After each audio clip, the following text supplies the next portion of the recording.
Tom, I've kept my powder dry for this last almost week since Donald Trump's election, which is absolutely no surprise to me. But what I am astounded by is that it is such a surprise to other people, and I find that very an ominous reality. And if I might, I know that you don't cotton to, pardon the phrase, people reading on your program. The author of this piece, which is about to be published in a few moments, called The Man in the Mirror, I'd like to, if I could, read a paragraph from it. Sure. Go for it. Donald Trump won because he is a true reflection of what the United States is. He is a reflection in the spiritual and social mirror of the United States. Republicans, figuratively, if not literally, embrace and adore the grotesque, selfish, entitled, greedy, racist, obese, vile creature that they see in the mirror, while the Democrats would rather lie to themselves and say that isn't me. But it is the mirror, mirror on the wall, as in Snow White. Racist tropes will always be the trump card, pardon the ridiculous pun, in the United States. We saw it from the times of the Civil War to super predators and the crime bill, to Willie Horton ads, to black people from Haiti eating cats and dogs. And the media was complicit in this time when Donald Trump, and during that debate with Kamala Harris, made that ridiculous statement. The media jumped on weeks instead of just saying he said something ridiculous, because you see immigration and the border repeatedly he said that is his central issue.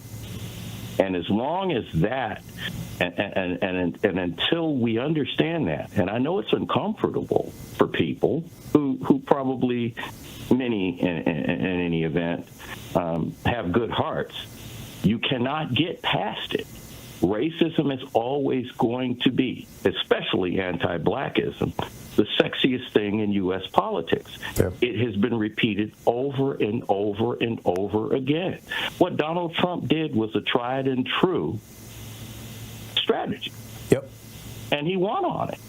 Yep. And he didn't, I went so far as to say right after, within a week of Joe Biden's State of the Union address this year in March, within a week, a piece called the State of the Union 2025. And I'm not plugging myself. I'm simply saying that I'm not understanding how this is a surprise to anyone.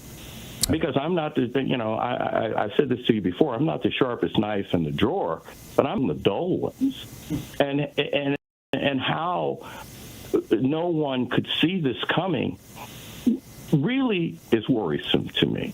Well, when you look at the people who voted for Joe Biden over Donald Trump and then voted for Donald Trump this time around, do you really think they just suddenly became racists? No, and I'm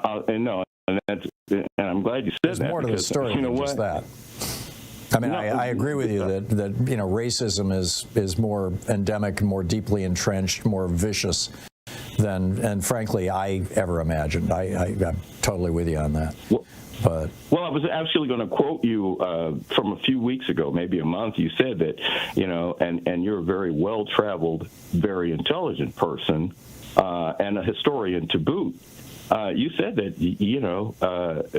with your vast experience, idea that the United States was as racist and white supremacist as it is. True. That's not a surprise to me. Yeah. You see. I know. And when you talk about Joe Biden, pardon me? I said I know. We've had this conversation before. Yeah, and when you talk about Joe Biden and the people that voted for him in 2020, let me tell you something. Donald Trump right now is telling people that basically he's saying that I won 3 times. Okay, he's sees this election as a validation of, what he called the steal. No, I get that, but to my question, you've got enough people who voted for Joe Biden last time to make him president, who voted for Donald Trump this time to make him president. What happened with those people? Do you think it's race that they suddenly decided, hey, I'll be even more racist? I think there's, like I said, I think there's more going on here, and I think that the demonization of trans people had something to do with it. I think the quality of the campaign that Kamala Harris ran in some cases, lacked. She failed to embrace economic populism. I was talking about all these tariffs that Joe Biden has put in place that she not only didn't mention but ridiculed. I think that there are other pieces to this, although I agree with you.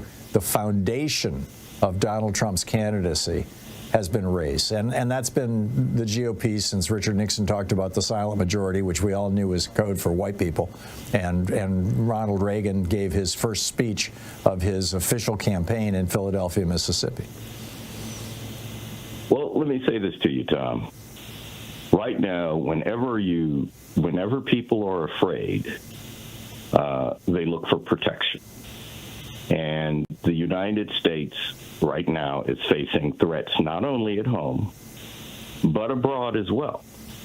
And Donald Trump, and you've said this many times, he presents this, even though it's the most fictitious. I mean, that guy's an arch coward. 5 deferments in Vietnam, I could go on and on. Mm-hmm. The thing is he presents himself, and people have bought into that he's going to protect them. He's probably going to put all of us in more peril. But I'm just simply getting to my central focus is that no one should be surprised by this. And I'm surprised that people are surprised. I'm sorry.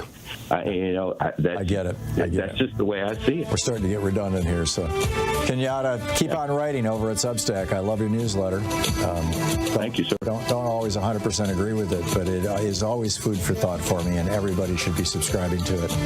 Just go over to Substack.com and plug in Kenyatta. Keep up a good work.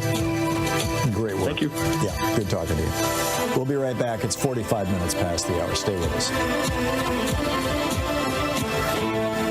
In addition to bringing you the Thom Hartmann Program here on Free Speech TV and Video Media Online, we also have a whole set of ways you can interact with us and tools you can use to spread the word about the importance of democracy and the threats to it in our republic.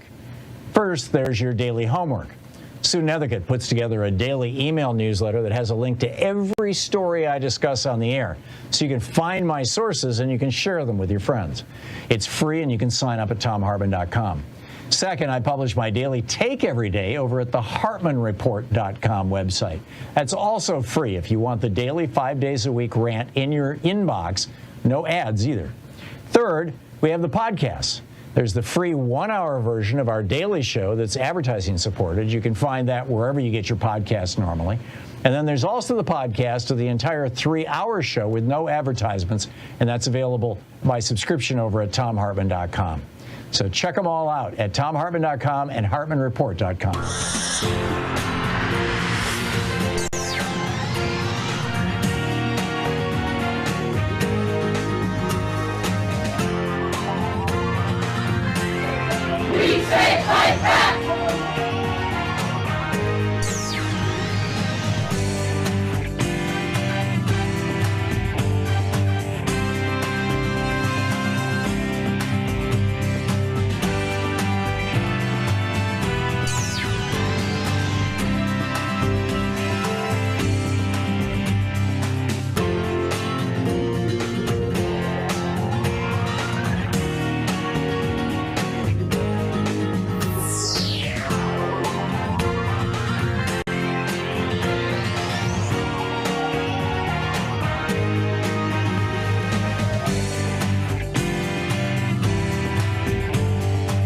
Book on the Thom Hartmann Book Report today, or Book Club today, is Cuban Women Confront the Future. It's an interview with Vilma Espin.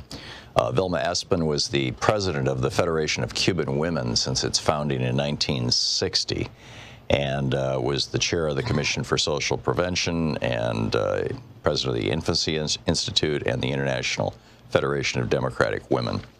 And it's a long-form interview, actually, the book. So the first question, what does socialism mean in the lives of a Cuban family, and in particular, Cuban woman? Velma Espin. For the Cuban family, especially the woman, socialism has meant an enormous improvement to the quality of life and personal development. We should remember that until January 1st, 1959, in our country, hunger, poverty, exploitation, repression, and dependence reigned. The revolution opened up new horizons in the economic, political, and social fields, and amongst its key principles is the defense of equal rights for all human beings. The constant struggle to make ends meet disappeared, and with it the antagonism between people competing for the crumbs that could help them escape the tragic destiny that awaited the majority. Thus the family, the basic cell of society, could develop in a rounded way. Our revolution assured all Cubans the chance to exercise each one of their inalienable rights. Each citizen is assured that food prices are reasonable and that education and medical services are free. The state makes a systemic effort to improve living standards to the extent that it is permitted by the tense battle for development that we wage under blockade and constant imperialist threats. Child care facilities have been created to provide care for the children of tens of thousands of working women from the age of 3 months to 6 years. Services to lighten domestic work have been created. Hundreds of thousands of students have also received free lunch at day school and all their meals at boarding school. Hundreds of thousands of workers also receive their meals at a moderate price in their workplace. More industrial laundries and dry cleaners have been established, and more domestic labor-saving devices are available with preference in acquisition and cheaper prices for workers. Huge resources are dedicated to housing construction in urban and rural zones. We also try to guarantee recreational facilities and spiritual enjoyment to all the population. Of course, the possibilities are exciting, but also what we have achieved to date, considering our limitations, is already vastly superior to what families experienced in the past. Social Security provides an income for those who cannot work. As far as women are concerned, equal rights have certainly changed their position in the family and in society. A woman's participation in social production, because it implies her financial independence, has altered her dependent position in the marriage and allowed a change in her ideas, in the way she looks at life. The laws that govern family relations, such as the Family Code, are based on equality and guarantee the right of members of the family to participate in society, to work, study, and to responsibly educate the children in line with our revolutionary principles. This does not mean that we achieved all that we aspire to. We still have problems of a material nature to resolve, which are directly related to our economic development. There is still the need to eliminate backward ideas that some people hold, men and women, with respect to the role that each person should play within the home, the nature of the socialist family and the relationship between a couple, ideas which work against the full participation of women in the building of a new society. Obviously, the economic security guaranteed by both men and women having access to work, free health care, and education, the obvious satisfaction and confidence in oneself that equal opportunity and the chance to fully develop to the extent of one's talents, intelligence, and aptitude offer to each person, the constant motivation and emotional stability that comes from feeling useful, recognized, and dignified as a human being. Everything that socialism has brought to us undoubtedly fulfills the deepest desires of a family, particularly the woman, who until just a quarter century ago was exploited, oppressed, and marginalized in the family and in society. Question. What is the primary concern in Cuba, work or the human being? What place do women occupy within this concern? Velma Espin. In Cuba, a country that is building socialism, the highest aim is human happiness, based on respect for the fundamental human rights of each person. That includes full social equality to education, health care, work, and professional training, with the chance to employ all of one's faculties to take an active role in society and to help develop that society, to create the material and spiritual basis for a full, harmonious life, where the highest qualities of both men and women flourish. To reach those aspirations requires work, talent, dedication, and willingness from everybody. It requires constant scientific and technological innovation to assure economic and social development. Thus, each member of our society, along with the right to work and all the benefits brought by the revolution, has acquired the duty to help create the economic basis necessary for such advantages. The building of a new society and the fulfillment of new aspirations could not possibly be achieved except on the basis of work and the willingness of the whole population. And the people work with enthusiasm because work is the means for creating wealth and goods for all to enjoy. Work that is free from exploitation does require a new dimension, a quality that stimulates and produces satisfaction. To feel that you are useful and are creating your destiny, to project yourselves toward the future through your work.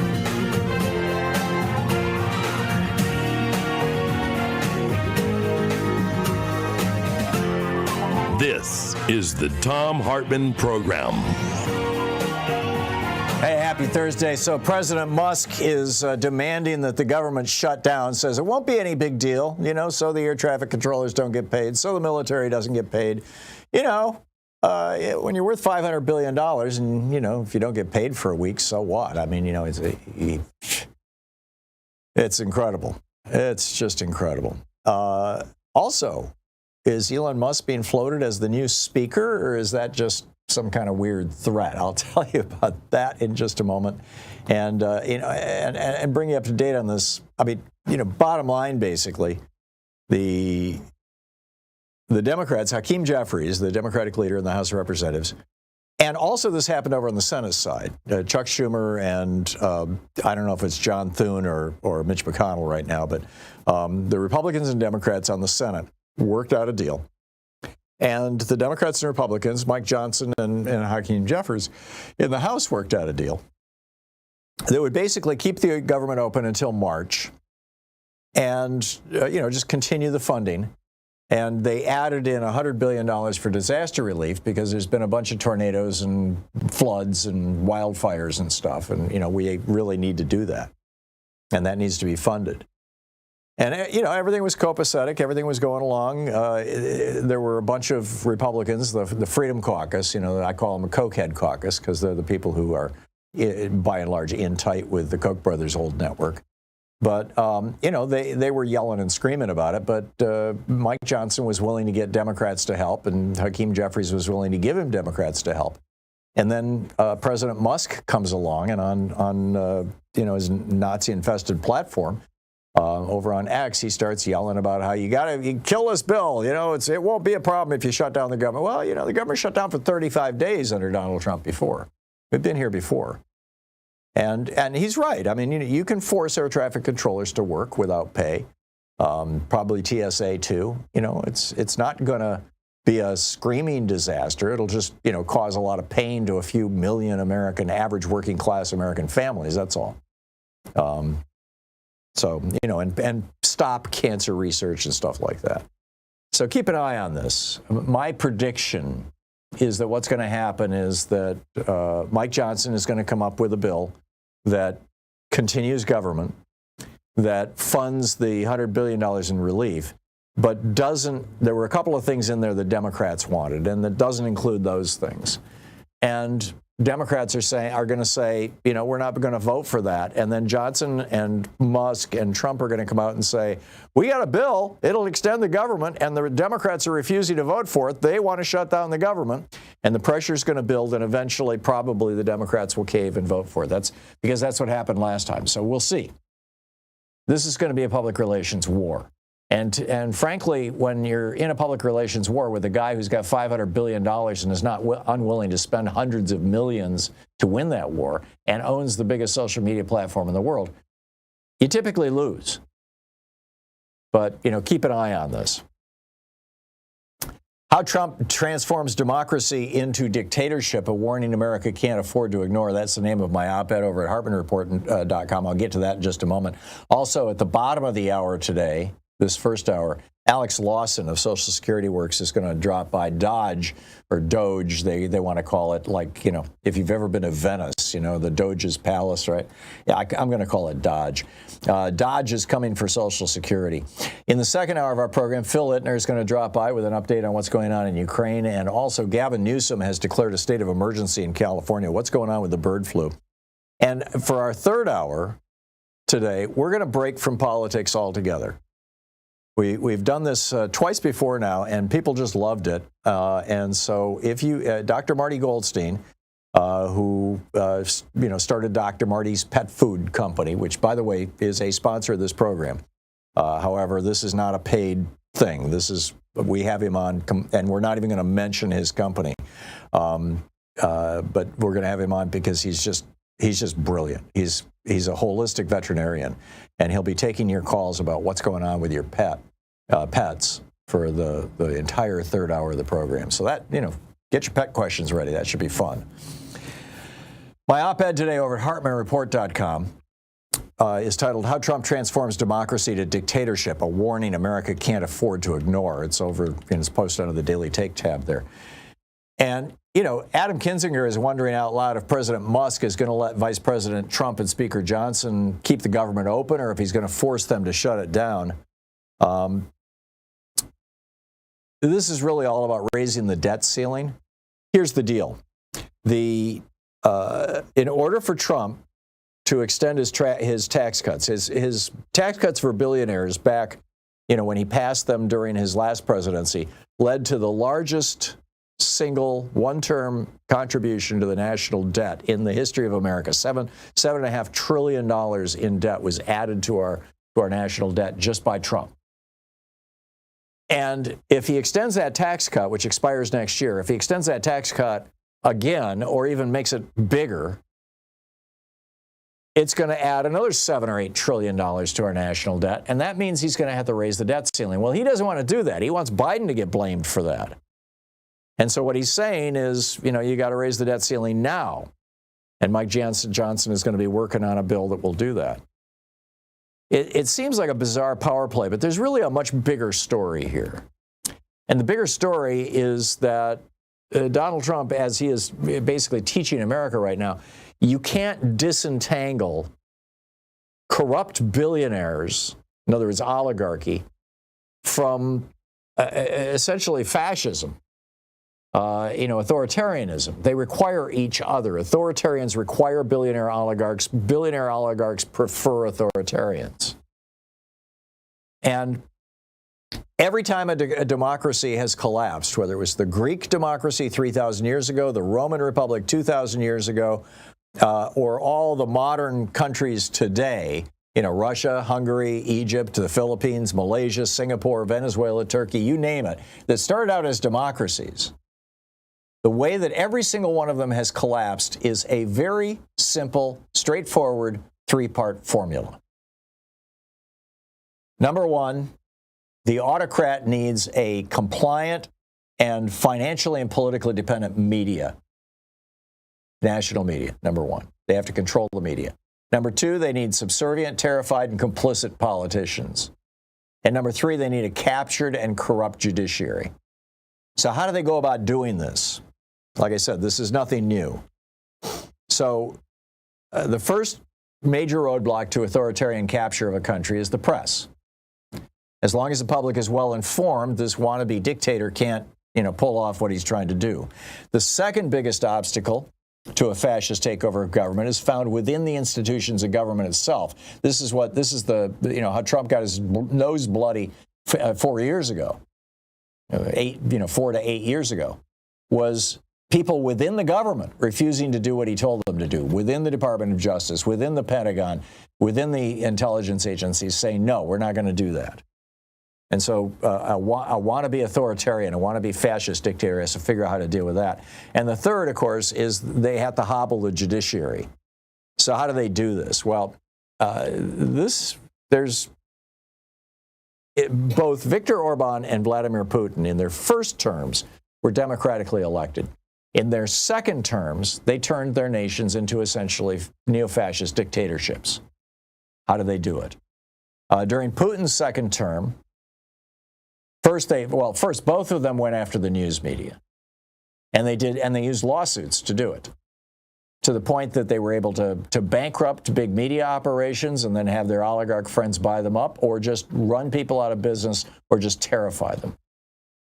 Secondly, they seized control of the political system. When Putin came back for his second term, he abolished He changed the law in Russia and abolished the elections of governors. They're now appointed by Putin. So there's no local opposition to Putin. Orban did the same thing. He got his constitution amended in a way that basically removed the checks on executive authority and instituted term limits on judges so that he could remake the judiciary. Over the last 8 years, Trump has done pretty much the same thing with the primary process, supporting, MAGA instead of rhino Republicans. He's also doing this at the local, state, and federal levels in the elected state judiciaries and, right across the board. Now he's solidifying his power, and he's cowing any remaining opposition. He's threatening Republicans. He wants to put Liz Cheney in jail. He's going after Adam Kinzinger, Alexander Vindman, people like that. So just like Orban and Putin in the early months of their second terms, Trump is also doing all these things. And now the New York Times reports Republicans are even talking about rewriting the Constitution, just like Orban did and Putin did. Putin then purged the federal agencies in Russia of any sign of independence, stacking them with largely inexperienced people or people who were, who worked for oligarchs that supported Putin. And Trump is doing the same thing. He's putting inexperienced, incompetent people into our federal agencies so that basically they rely on him. This is an old story. And Schedule F, which would fire the senior management of all federal agencies, 50,000 federal workers, would allow Trump to turn the entire federal bureaucracy into MAGA, into something that answers only to him. And then, the final step means taking on the local bastions of resistance, which will be blue cities and blue states. And all he has to do with blue cities and red states is just declare them crime zones, have the local governors declare them out of control. Rick Snyder did this in Michigan 10 years ago. He literally removed the elected mayors of Benton Harbor and Detroit and Flint and put in, emergency managers that were beholden to him and the oligarchs. In fact, Flint privatized their water system with one of Michigan's, Snyder-friendly oligarchs, and that led to the lead poisoning of millions of children, or hundreds of thousands of children.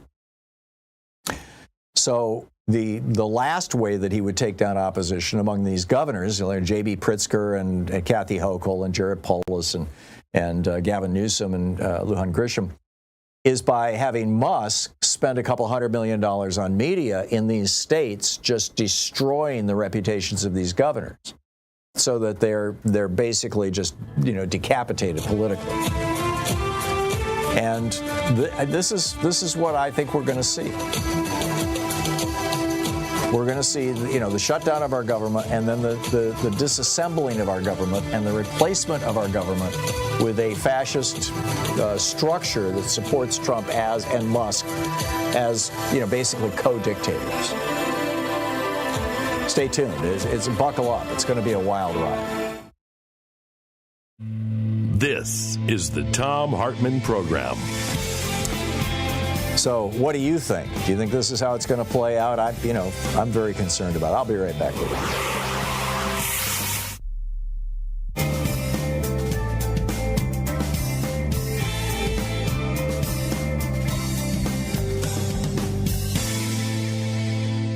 And welcome back. Roger in Seattle. Hey, Roger, what's on your mind today? No, there's not that much. Hey, Roger, listening on KBCS. You are on the air.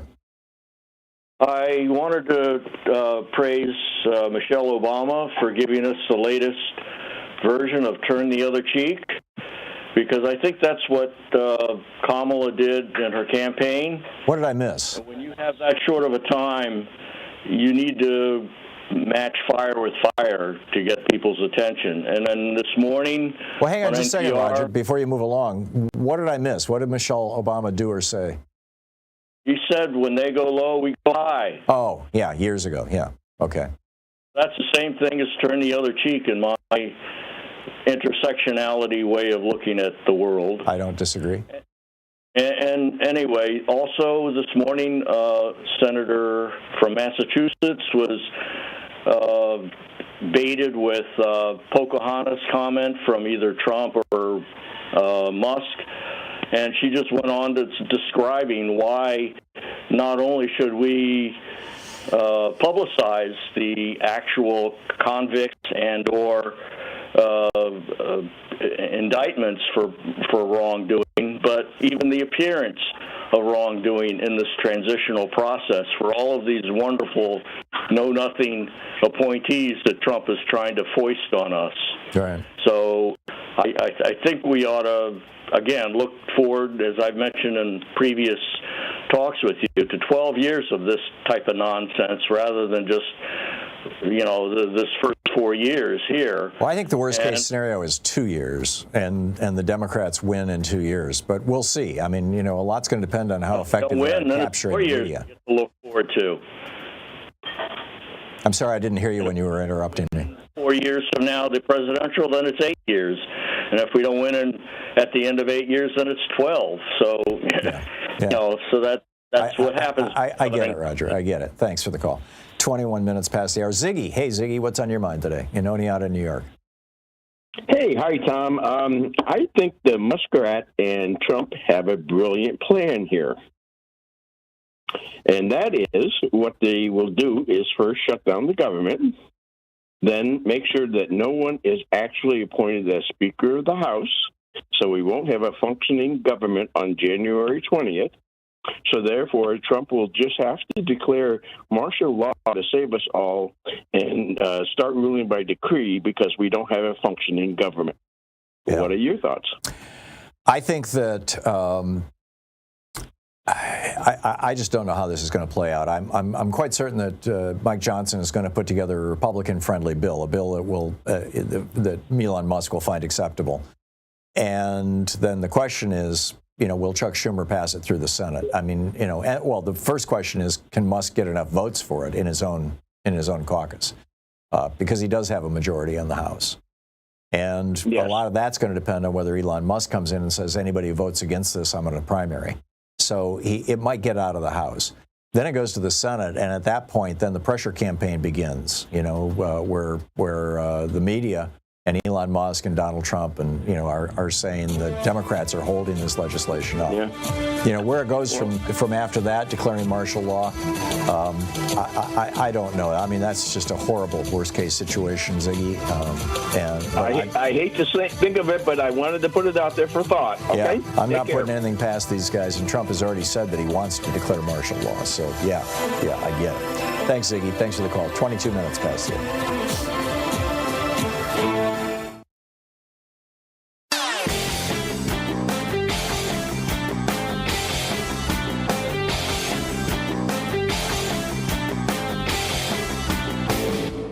Change starts with you. You can be calling your Democratic or Republican representatives to let them know what you think by calling 202-224-3121. It's the Capitol switchboard. It'll get you right through to them. So a lot of people are wondering, why is it in America that we can't have nice things? Why don't we have, the same things every other democracy has? Every other democracy in the world has a national health care system of some form, and everybody is covered. We don't. We've got 27 million uninsured people and over 100 million underinsured people. Why is that? Why is it that every other country in the world offers college education very inexpensively, if not for free, and for here you go to debt? Why is it that we've got our public schools crumbling and other countries are doing well? Why is it that we've got Medicare being taken apart by this Medicare Advantage scam and nobody will do anything about it? Well, it turns out the reason why it boils down to one thing, one Supreme Court decision, Citizens United, legalizing the bribery of our politicians. There's a whole rant about this over at HartmannReport.com. I think you're going to find it very, very useful. Check it out.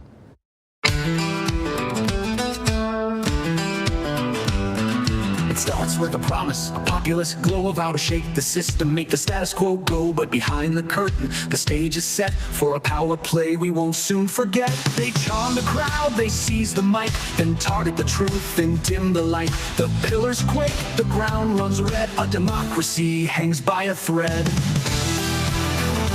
24 minutes past the hour, the government shutdown looms. Speaker Mike Johnson,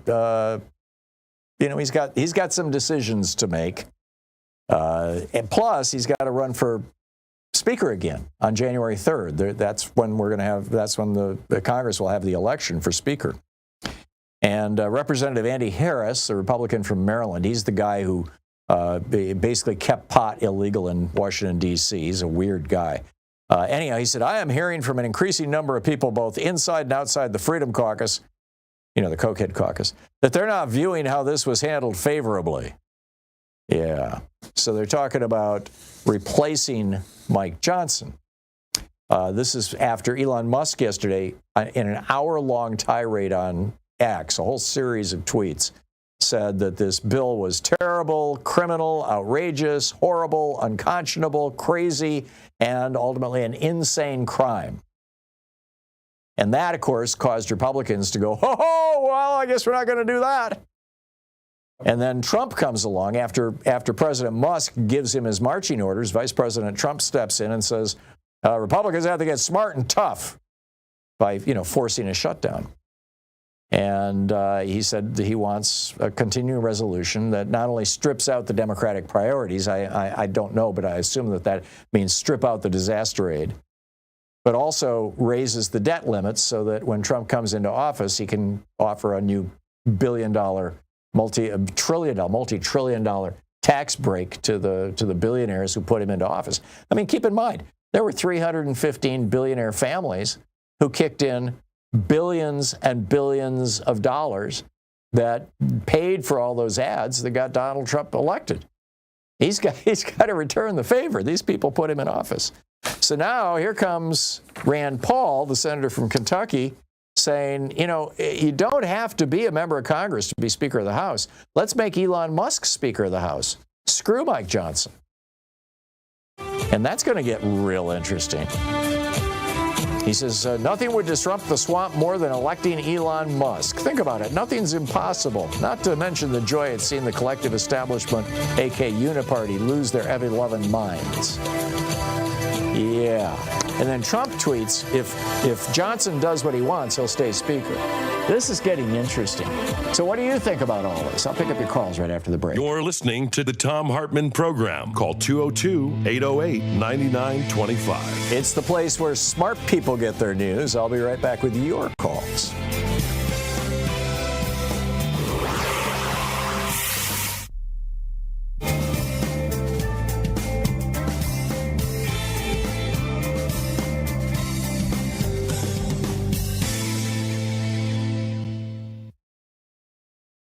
Today we're reading from Alexis de Tocqueville's Democracy in America. This is an 1856 first English translation edition of this author, but you can still get it online, and a lot of different booksellers sell it.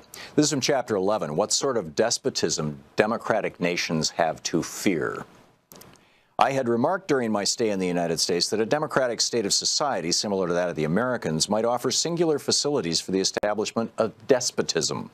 And I perceived, upon my return to Europe, how much use had already been made by most of our rulers of the notions, the sentiments, and the wants engendered by this same social condition for the purpose of extending the circle of their power. This led me to think that the nations of Christendom would perhaps eventually undergo some sort of oppression like that which hung over several of the nations of the ancient world. But it would seem that if despotism were to be established among the democratic nations of our days, it might assume a different character, different from the Roman Empire, for example. It might be more extensive and more mild. It would degrade men without tormenting them. I do not question that in an age of instruction and equality like our own, sovereigns might more easily succeed in collecting all political power into their own hands and might interfere more habitually and decidedly within the circle of private interests than any sovereign of antiquity ever could do. But the same principle of equality which facilitates despotism tempers its rigor. When no member of the community has much power or much wealth, tyranny is, as it were, without opportunities or a field of action. As all fortunes are scanty, the passions of men are naturally circumscribed, their imagination limited, their pleasures simple. This universal moderation moderates the sovereign himself and checks within certain limits the inordinate stretch of his own desires. Independently of these reasons, drawn from the nature of the state of society itself, I might add many others arising from causes beyond my subject, but I shall keep within the limits I have laid down to myself. Democratic governments may become violent and even cruel at certain periods of extreme effervescence or of great danger. Excuse me, think of George Bush and 9/11. But these crises will be rare and brief. When I consider the petty passions of our contemporaries, the mildness of their manners, the extent of their education, the purity of their religion, the gentleness of their morality, their regular and industrious habits, and the restraint with which they almost all observe in their vices, no less than in their virtues, I have no fear that they will meet with tyrants in their rulers, but rather guardians. I think then that the species of oppression by which democratic nations are menaced is unlike anything that ever existed before in our world. Our contemporaries will find no prototype of it in their memories. I am trying myself to choose an expression which will accurately convey the whole of the idea I have formed of it, but in vain. The old words, despotism and tyranny, are inappropriate. The thing itself is new, and since I cannot name it, I must attempt to define it. I seek to trace the novel features under which despotism may appear in the world. The first thing that strikes the observation is an immutable multitude of men, all equal and alike, incessantly endeavoring to procure the petty and paltry pleasures with which they glut their lives. Think now of a television society. Each of them, living apart, is as a stranger to the fate of all the rest. His children and his private friends constitute to him the whole of mankind. As for the rest of his fellow citizens, he is close to them, but he sees them not. He touches them, but he feels them not. He exists, but in himself and for himself alone. And if his kindred still remain to him, he may be said at any rate to have lost his country. Above this race of men stands an immense and tutelary power, which takes upon itself alone to secure their gratifications and to watch over their fate. Facebook? That power is absolute, minute, regular, provident, and mild. It would be like the authority of a parent if, like that authority, its object was to prepare men for manhood, but it seeks, on the contrary, to keep them in perpetual childhood. It is well content that people should rejoice, providing that they think of nothing but rejoicing. For their happiness, such a government willingly labors, but it chooses to be the sole agent and only arbiter of that happiness. It provides for their security, foresees and supplies their necessities, facilitates their pleasures, manages their principal concerns, directs their industry, regulates the descent of property, and subdivides their inheritances. What remains but to spare them all the care of thinking and all the trouble of living? Thus, it every day renders the exercise of the free agency of man less useful and less frequent. It circumscribes the will within a narrower range and gradually robs a man of all the uses of himself. The principle of equality has prepared men for these things. It has predisposed men to endure them and oftentimes to look on them as benefits. I have always thought that the servitude of the regular, quiet, and gentle kind, which I have just described, might be combined more easily than is commonly believed with some of the outward forms of freedom, and that it might even establish itself under the wing of the sovereign of the people. Our contemporaries are constantly excited by two conflicting passions. They want to be led, and they wish to remain free. As they cannot destroy either one or the other of these contrary propensities, they strive to satisfy them both at once. They devise a sole, tutelary, and all-powerful form of government, but elected by the people. They combine the principle of centralization and that of popular sovereignty. This gives them a respite. They console themselves for being in tutelage by the reflection that they have chosen their own guardians. And it continues. It's a brilliant book, A Democracy in America by de Tocqueville.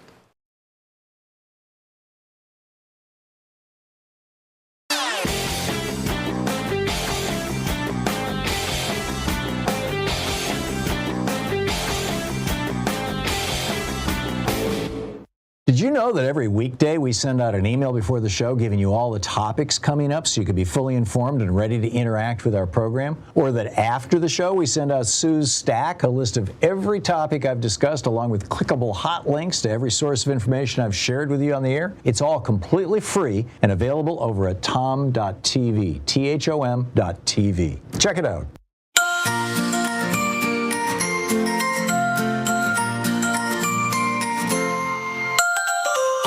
The North Pole, there's a man with a list, checking it twice, seeing who he'll assist.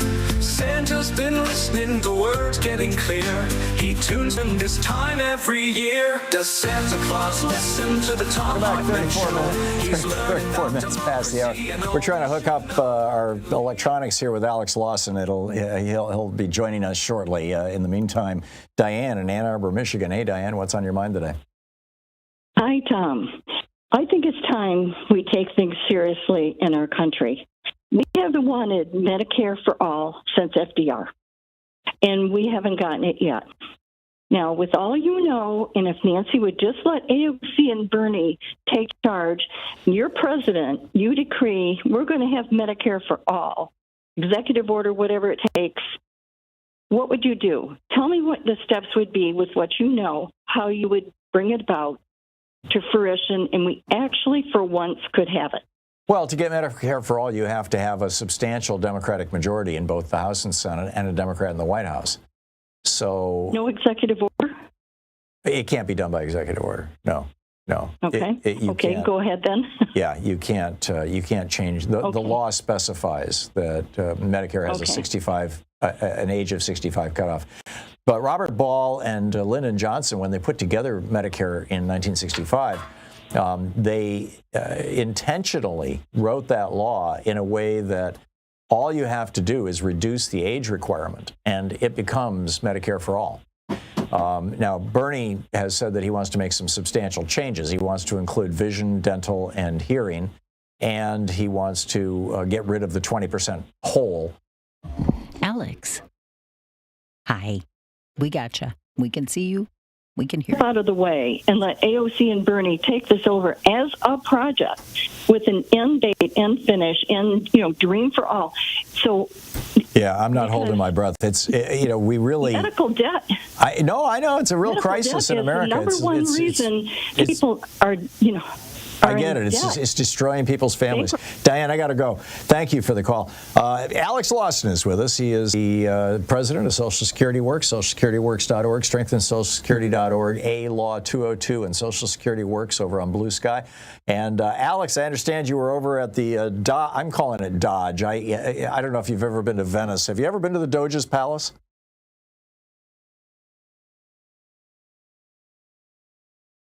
Yeah, it's pretty wild that they're calling this DOGE. Like, I don't think most Americans even know that was the name of essentially the Emperor of Venice back when Venice was a standalone state.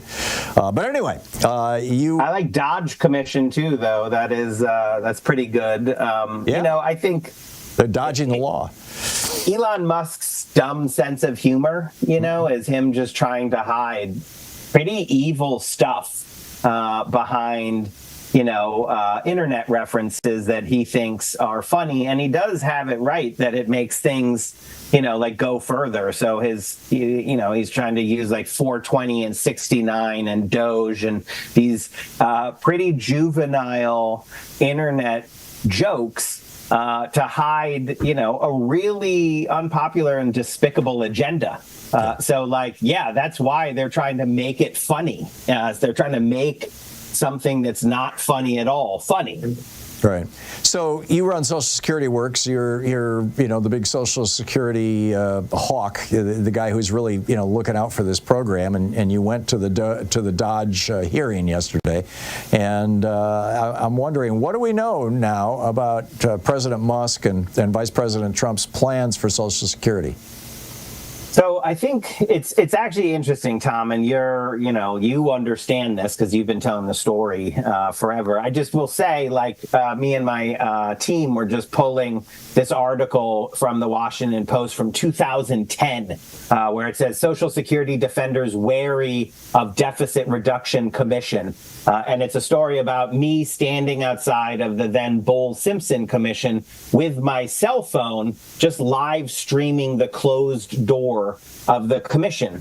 And we blew up that commission by just exposing it to the American people. Like Alan Simpson, who was the co-chair of it, the next week after that article came over and gave me an impromptu interview where he's like, yes, we're definitely talking about cutting Social Security in here because they don't understand, these Republicans, because they're told by their billionaire paymasters, literally the richest man in the world is the leader of the Republican Party.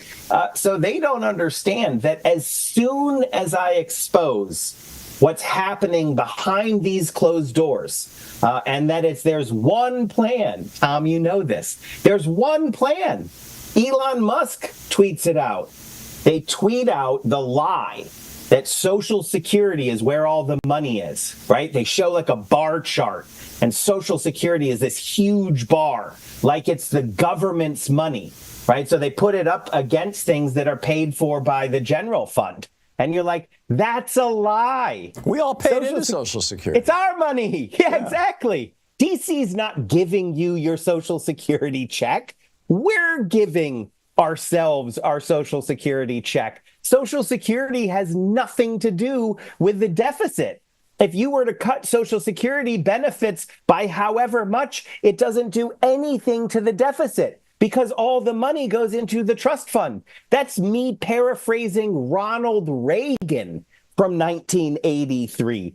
All of these facts have not changed. They've got one plan: lie about Social Security being this big contributor to the deficit when it cannot by law contribute to the deficit. Use that as an excuse to steal our money, and then concurrently, because they don't need to do one to do the other, but at the exact same time, you're giving handouts of right now $4 trillion to the billionaires, right? So it's the richest man in the world trying to get through the Trump 2.0, his administration, a tax handout to himself and the billionaires, and cutting Social Security benefits, the average of which is $1,900 a month, of everybody else to pay for it. And that's what's happening in the commission. So all I did is I just went and stood outside the commission, Tom, and I just told that story really loudly.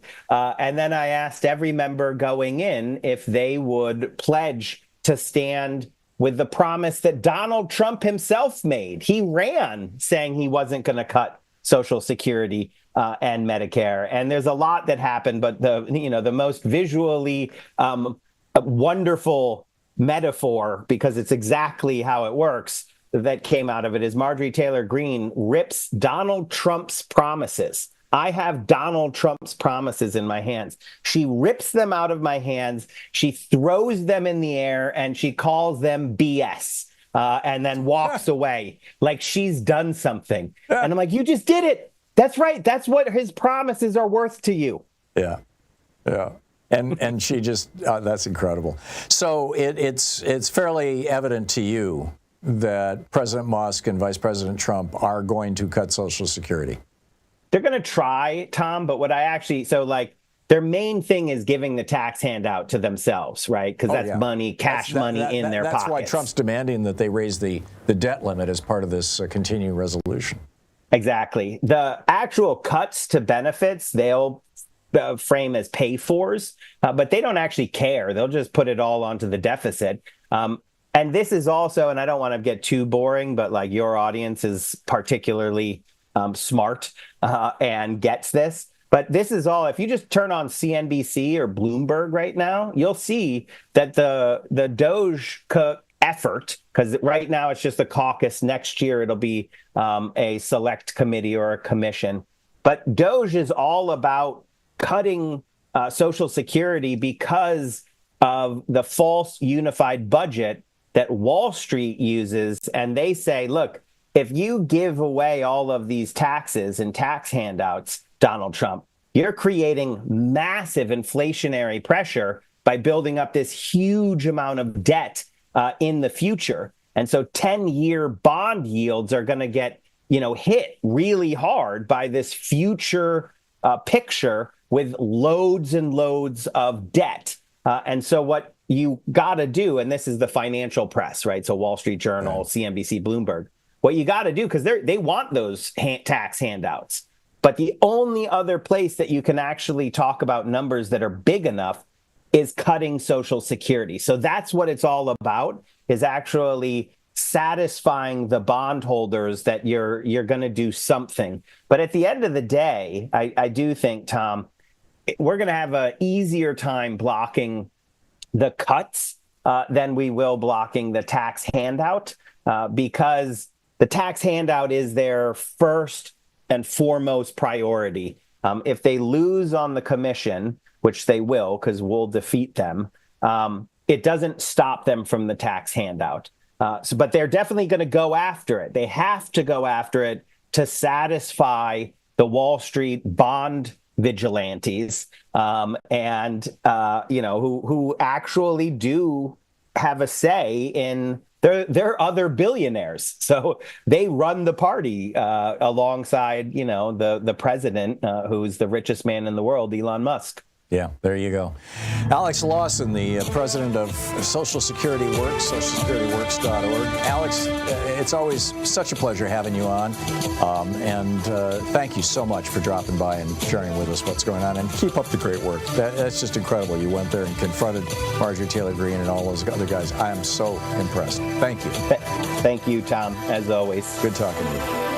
We'll be back with Back to Your Calls right after this, 45 minutes past the hour. You're listening to Thom Hartmann. Visit thomhartmann.com for audio and video archives. Defending America from the weapons of mass deception. I'll be right back with your calls.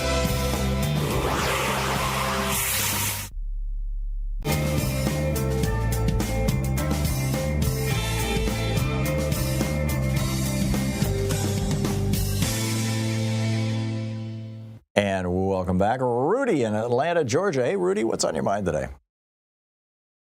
I have to admit, I tuned out, and I probably will tune out. I think you and Zerlina and Dan will probably be the only ones that I would, in the future, would tap into. But that being said, my mom, told me a long time ago when I was, I didn't understand, things.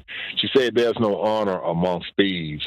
That's true. And that's what's happening. And really, that may be the only thing that saves this country when you really sit back and think about it, because you have Elon Musk and Trump who really don't like each other. I mean, and then you just got too many thieves up there. Mm-hmm. So somebody's somebody's money is going to get cut in this. Tom, I had my grandson the other day, man, and I literally almost bust into tears because I don't know what his future's going to look like when you got politics like this. When you can really can't look at your kid and have them to give them anything to inspire them, anything to aspire to be in life. When you got a criminal and you got all these. I mean, just morally bankrupt people. Mm-hmm. Yeah. I get it, Rudy. I totally get it. Thoughts on solutions? Solutions? I don't know, Tom. Yeah. I think what the solution to me will probably just let these guys blood their nose up, because it's really it's nothing we can do when they got all branches. They got the media. Yeah, you're right. I mean, Rudy. It's sad. Well, hopefully they do bloody their nose more than they bloody our noses, and that's my concern. Right. Well, yeah, there's going to be some splatter. All you can do is hope that the splatter don't get on you and yours. I'm with you. It's going to happen. Yep. Rudy, thank you very much. Well said. No honor among thieves. Your mother was right. David in Tulsa, Oklahoma. Hey, David, what's up? Hi, Tom. I'm violating the thing calling you twice this week, but this was too good. Last night I got a call from my psychiatrist, and I'm with the VA. And we never had I raised up the whole thing about Medicare and all the Part C and stuff, and I said, look, we don't charge Medicare or Medicaid because we are the VA. We are a separate funded thing. So they're having to close their practice. And he calls me up and tells me and a couple other people, we're going to start meeting. He's not even going to charge us. He's going to meet us at a restaurant or something. Because it turns out that the VA Community Care Network goes through United Healthcare. Oh, geez. And they have denied consults from the VA. Now, mind you, the reason why they're using outside psychiatrists is because they had so many people killing themselves, because in the military you get a lot of ghosts. Yeah. And I think there's like 21 suicides a day nationally on average among veterans. So they don't have the psychiatrist. They put you in a group, but some of the stuff's classified. You can't. So United Healthcare is now administering their claims, basically. Is that what you're saying? Right. And what's happening to them is they don't have the deep pockets, so they have to fight each claim to get paid. But meanwhile, they have to pay rent and phones and electricity as their practice, so they're having to close their practice. So they're shutting down. That's insane. David, thank you for the heads up on that, and thank you for sharing that with our listeners and viewers. Incredible. David, thank you. 10 minutes before the hour. We'll be right back.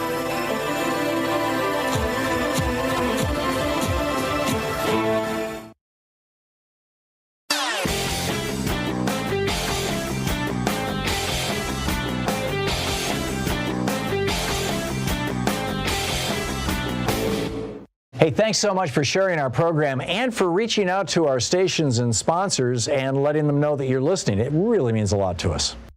So back in 1933, when Franklin Roosevelt became president, we were in the depths of the Great Depression. He raised the top income tax rate on billionaires from 25% to 90%.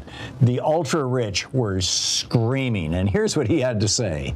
A number of my friends who belong in the very high upper bracket have suggested to me on several occasions of late that if I am re-elected president, they will have to move to some other nation because of high taxes here. Now, I will miss them very much. He just took it right to them, right? Now, what came out of that was the world's largest and fastest growing and first major middle class. We can do this again. We just have to raise taxes on rich people. It's pretty straightforward. There's a whole article about it over at HartmannReport.com. Check it out. I saw Daddy kissing Santa Claus. Yeah, isn't that cute? The story of a kid with two daddies. 51 minutes past the hour, and picking up your calls here, Seth in Middletown, Pennsylvania. Hey, Seth, what's on your mind today? Thanks for listening to SiriusXM. Hey, thank you for taking my call. Just real quick, I've been following this pretty extensively, and it should actually, I would think, concern Republicans mainly, in that we now have Elon. I know that they want to cut spending and everything, but one thing I'm not hearing is everything is about civil servants, which I'm going back into the research, and it looks like they've actually gone down. They've almost flatlined. The government has not grown by civil servants. What they have grown by is federal contractors, of which Elon Musk is one. Yep. So yeah, he's replaced NASA, in fact, to a large extent.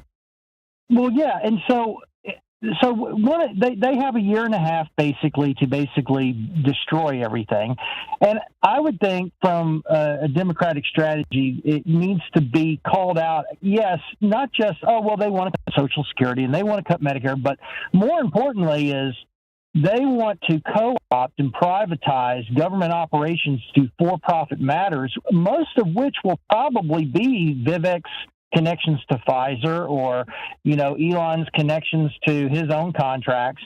These ethical issues need to be called out. And I'm just, that plus the threatening of congressional members to vote a certain way, is there any kind of, backstop to that? No, and here's the problem, Seth. An awful lot of this stuff were classically, people who had conflicts of interest, people who had federal contracts, for example, did not insert themselves into the actual actions of government. They just lobbied government. That's not, by and large, the consequence of law. It's the consequence of policy. People just, they thought it would look bad, or they were embarrassed, or, they figured it was unethical. None of those things are apparently considerations for this current crop of billionaires. So I would just hope that the Democrats definitely call out that, compare the actual size of the civil servant class, and a lot of these agencies are not that big. They're not going to get their money that they want. they're going to have to cut federal contractors, which have basically, that's the dirty elephant in the room when you start looking at the numbers. Yeah. That's what they need to hammer on this, because that may be the only thing that's going to stop them once they get to the 2026, 2027 session. Yeah, get the contractors on your side and squealing about it. Although a lot of the contractors are just, smaller contractors who are basically providing privatized employees, like, like the people who work at the Smithsonian, for example. They contracted that out I think during the Bush administration. So, but I get your point. Seth Goodwin, thank you very much. Washington in Atlanta, Georgia. Hey, Washington, what's on your mind today? Hey, how you doing? Good. I'm calling to produce a solution. Right, because I'm hearing a lot of things about tax cuts and Social Security and all that. When the issue should be right, how give me a moment. The issue should be the intimidation of voters. Right, as you know. At the beginning, during his campaign, I say that because if you eliminate the threat, right, then you don't have to worry about none of that. So now I'm going to his initial claim during his campaign, where he claimed that if he did not win, talking about Trump, if he did not win, right, then there was going to be bloodshed. Right. All right. You got federal and state laws that prohibit, right, intimidation of voters. That's a crime that he just committed in the face of the public, right? And the news media, the major news media networks, they all knew it because they were the ones that voted. Wait a minute, Washington. Are you arguing that people voted for Trump because they were intimidated by him? Exactly. I don't think so. I don't think. I guarantee you. Let me explain something to you. Look up the statute, all right, for intimidation of voters. All right, you can't run a campaign talking about there's going to be violence. No, that law is not about that. I mean, you can say anything pretty much in a campaign. That law is about not having people with guns at polling places. No. That's not the law. That's not how the law is. Yeah. Okay. Well, Washington, I'll have to look it up. We're out of time here, but thank you for the call. We'll continue the conversation on the other side of the break after Phil Ittner is here. Phil Ittner is going to drop by with an update on Ukraine, and then I'll be picking up your calls. So stay with us.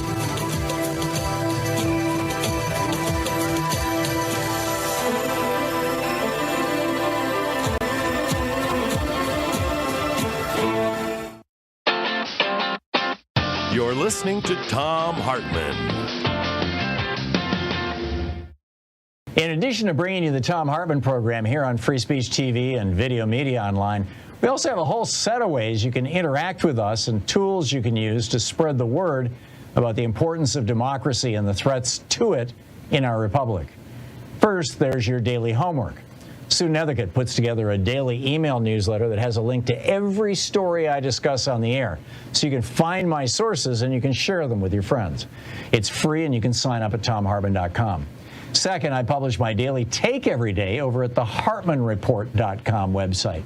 That's also free if you want the daily 5 days a week rant in your inbox. No ads either. Third, we have the podcasts. There's the free 1-hour version of our daily show that's advertising supported. You can find that wherever you get your podcasts normally. And then there's also the podcast of the entire 3-hour show with no advertisements, and that's available by subscription over at ThomHartmann.com. So check them all out at ThomHartmann.com and HartmannReport.com.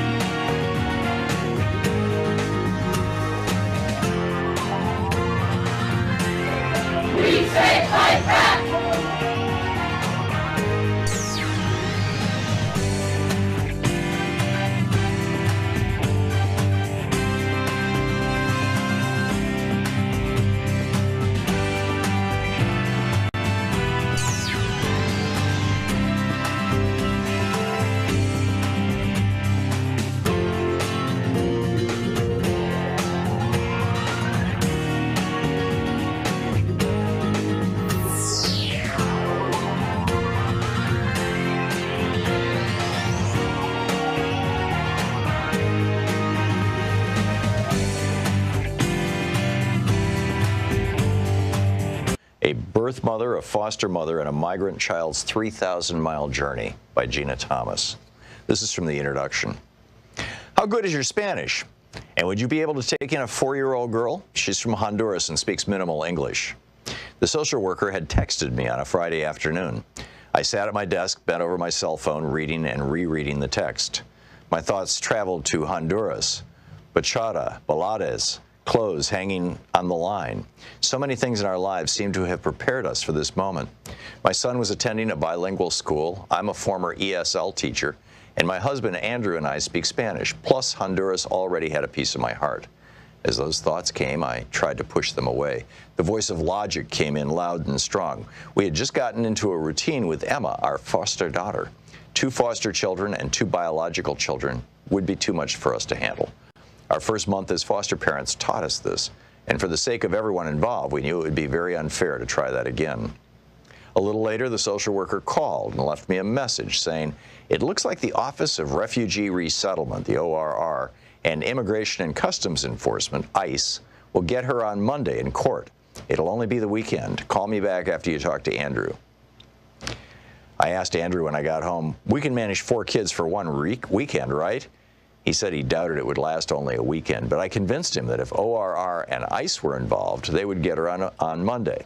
A few minutes later, I called our social worker and said that we'd do it.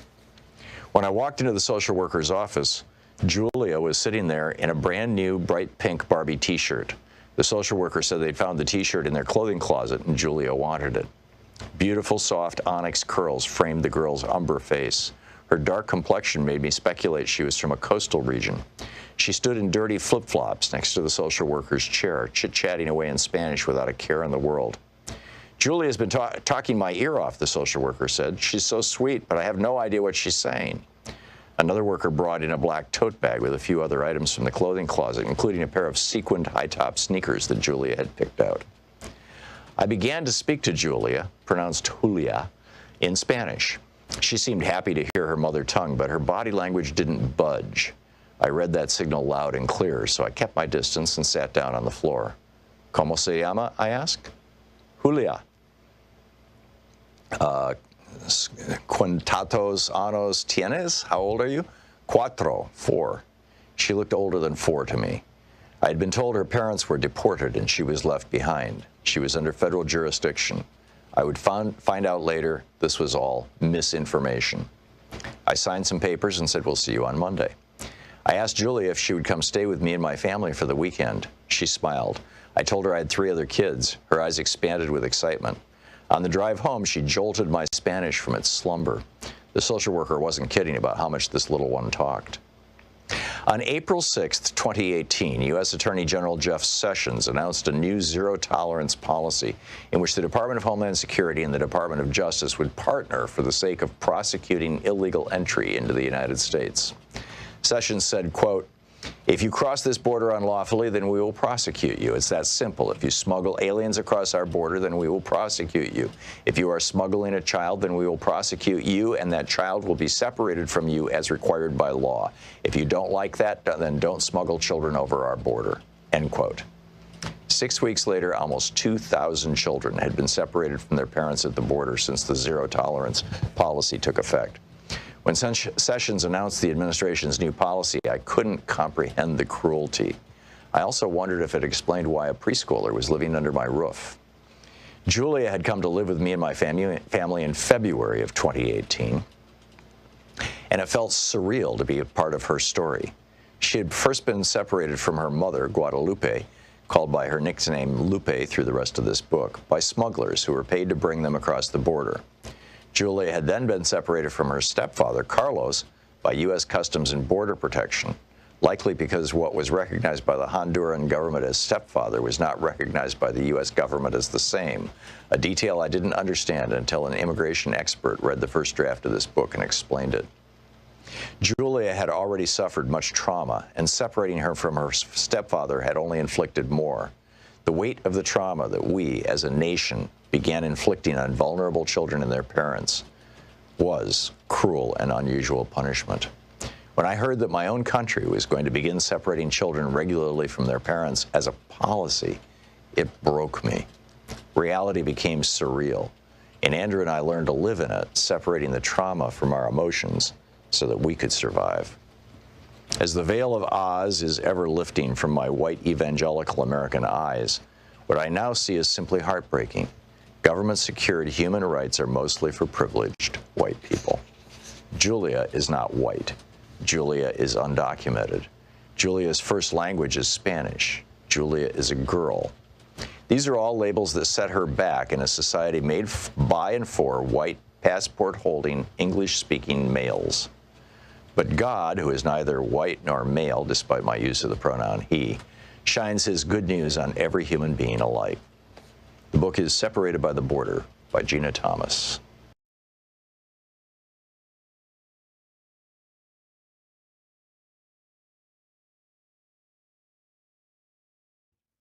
Many months later, I realized.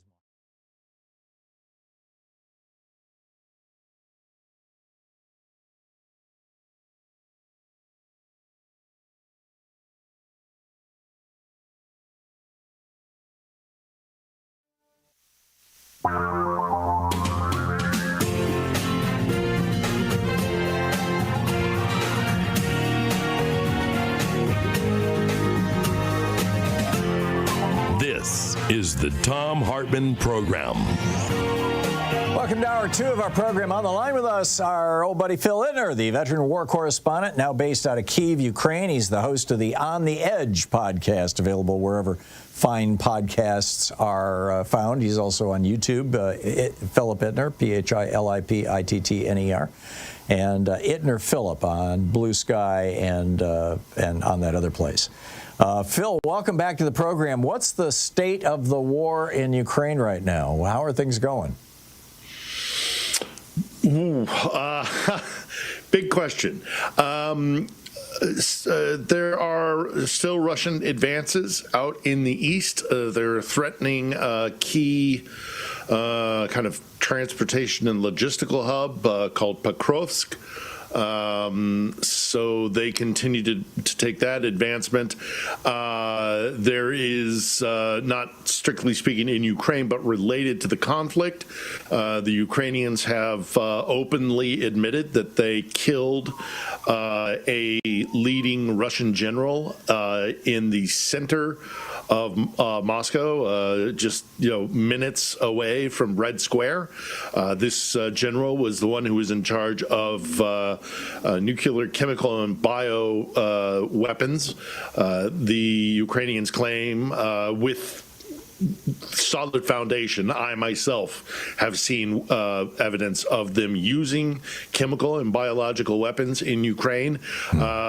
There's some controversy to that because, of course, he was not on the battlefield. He was in Moscow. But as far as I'm concerned, and this is just my personal opinion, if you are a member of the Russian military at war with Ukraine, you're a legitimate target. So that happened, and that is quite controversial. Lots of other things happening, but of course, also in Moscow, we saw Vladimir Putin hold his annual, or at least usually annual, he's skipped it a couple of times, mass meeting of journalists in which he made a couple of pretty bold statements, not least of which concerning is of grave concern to me because he threatened Kiev with the attack of a new hypersonic missile system that the Russians seem to have developed that they claim does the same damage as a low-yield nuclear weapon. That's disputable. But nevertheless, they've tried it out once before, and it's a pretty devastating weapon which would probably do massive damage to several blocks of the capital, and I live pretty central in the capital, so this puts me in direct threat, which is, not a great feeling to put your head down at night and not know if you're going to wake in the morning. Always fun, but this is how we live in Ukraine. And then lastly, I suppose, although again, there's so much to talk about, but lastly, there's also, just last night, we got word that what they called a huddle had happened at the home of the NATO Secretary General Mark Rutte.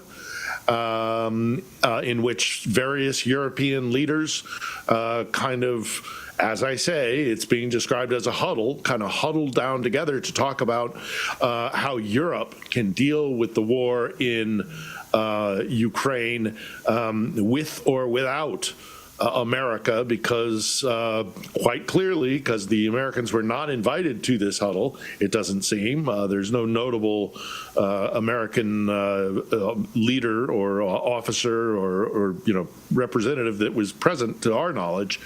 It looks like the Europeans are starting to doubt whether or not a Trump administration and America in general is a reliable partner. So that's just a quick roundup of some of the things that are happening here, but there's more. There's always more. Well, I should have asked you at the very beginning of the interview, is there anything you wanted to share with us today? What do you think is at the top of the pile, or did you just do that? For me, it's that threat from the Oreshnik missile system is what the Russians have developed. It's a hypersonic missile, and it is a multi-warhead missile. So it gets within proximity of its target, and then it disperses a number of different warheads all at once, so it's kind of like a shotgun scatter. These are missiles that will be moving at hypersonic speed, so it is not just the warhead that will cause damage, it will be the actual impact, because they come in at such velocity. And again, I mean, I'm not going to dox myself and say exactly where I live, but I live about 5-10 minutes walk to the presidential palace or the parliament, and Vladimir Putin has said openly that he intends to attack the leadership in Kiev. So that's 5 minutes walk from me, and he is kind of been saying this is going to be a test of whether or not Western air defenses can handle his hypersonic, his new super weapon, kind of he's depicting it as. So that puts me roundly with all of the other fellow citizens of Kiev that surround me at real heightened risk. Yeah. The assassination it's been described as a risky move by Trump's kind of point man on the war. Again, I disagree with that. I think if you're a Russian military, a member of the Russian military in a time of war, I mean, we shot down, General Hirohito Tojo's plane in World War II. I mean, the Germans targeted Patton. This is, I think, a lot of consternation where it's not deserved, or criticism, or claims of kind of breaking the rules of law. That doesn't wash, in my opinion. But and then of course that huddle that I mentioned. So it's troubling times, and we're leading up to New Year's, right? And New Year's in this part of the world is an enormous holiday. It's like Christmas and New Year's mixed into one, because the Soviets desperately tried to destroy the Christian holiday of Christmas. So they wrapped the trappings of Christmas into New Year's, and it's a really big deal in both Ukraine and in Russia. And last year on New Year's, we got really well pelted. It was terrifying. And so there's an atmosphere in the city, I think, of waiting for the other shoe to drop. But if you go and you talk to the guy in my cafe where I get my morning coffee, or the guy at the craft beer place, or the woman who sells me produce, the attitude is generally like, well, it's beyond our control, so what can we do? But sadly, that's kind of how things are. I think that tradition of you don't attack the commanders, you don't try to decapitate the leadership of another country, I think that dates back to when basically 2 or 3 families sat on the thrones of basically all of the European kingdoms. And so the rule was, don't kill your cousin, but go ahead and kill his soldiers, including his generals. But in any case, I totally get it. I understand a chemical plant was hit by, was it by the Ukrainians, the Rostov chemical plant? Yeah, looks like that. I mean, it's another instance of somebody smoking too close to something combustible, according to the Russians. I mean, they'll never admit it. But I mean, there have been a number of attacks inside Russia. Oh, there's another thing that maybe we should talk about is this ecological disaster that has happened in the Kerch Strait, which is the body of water that exists between kind of mainland, disputed Russia or Ukraine and the Crimean Peninsula. In the space of about 72 hours, 3 oil tankers broke and were abandoned in the strait, and it is, there's 3 mega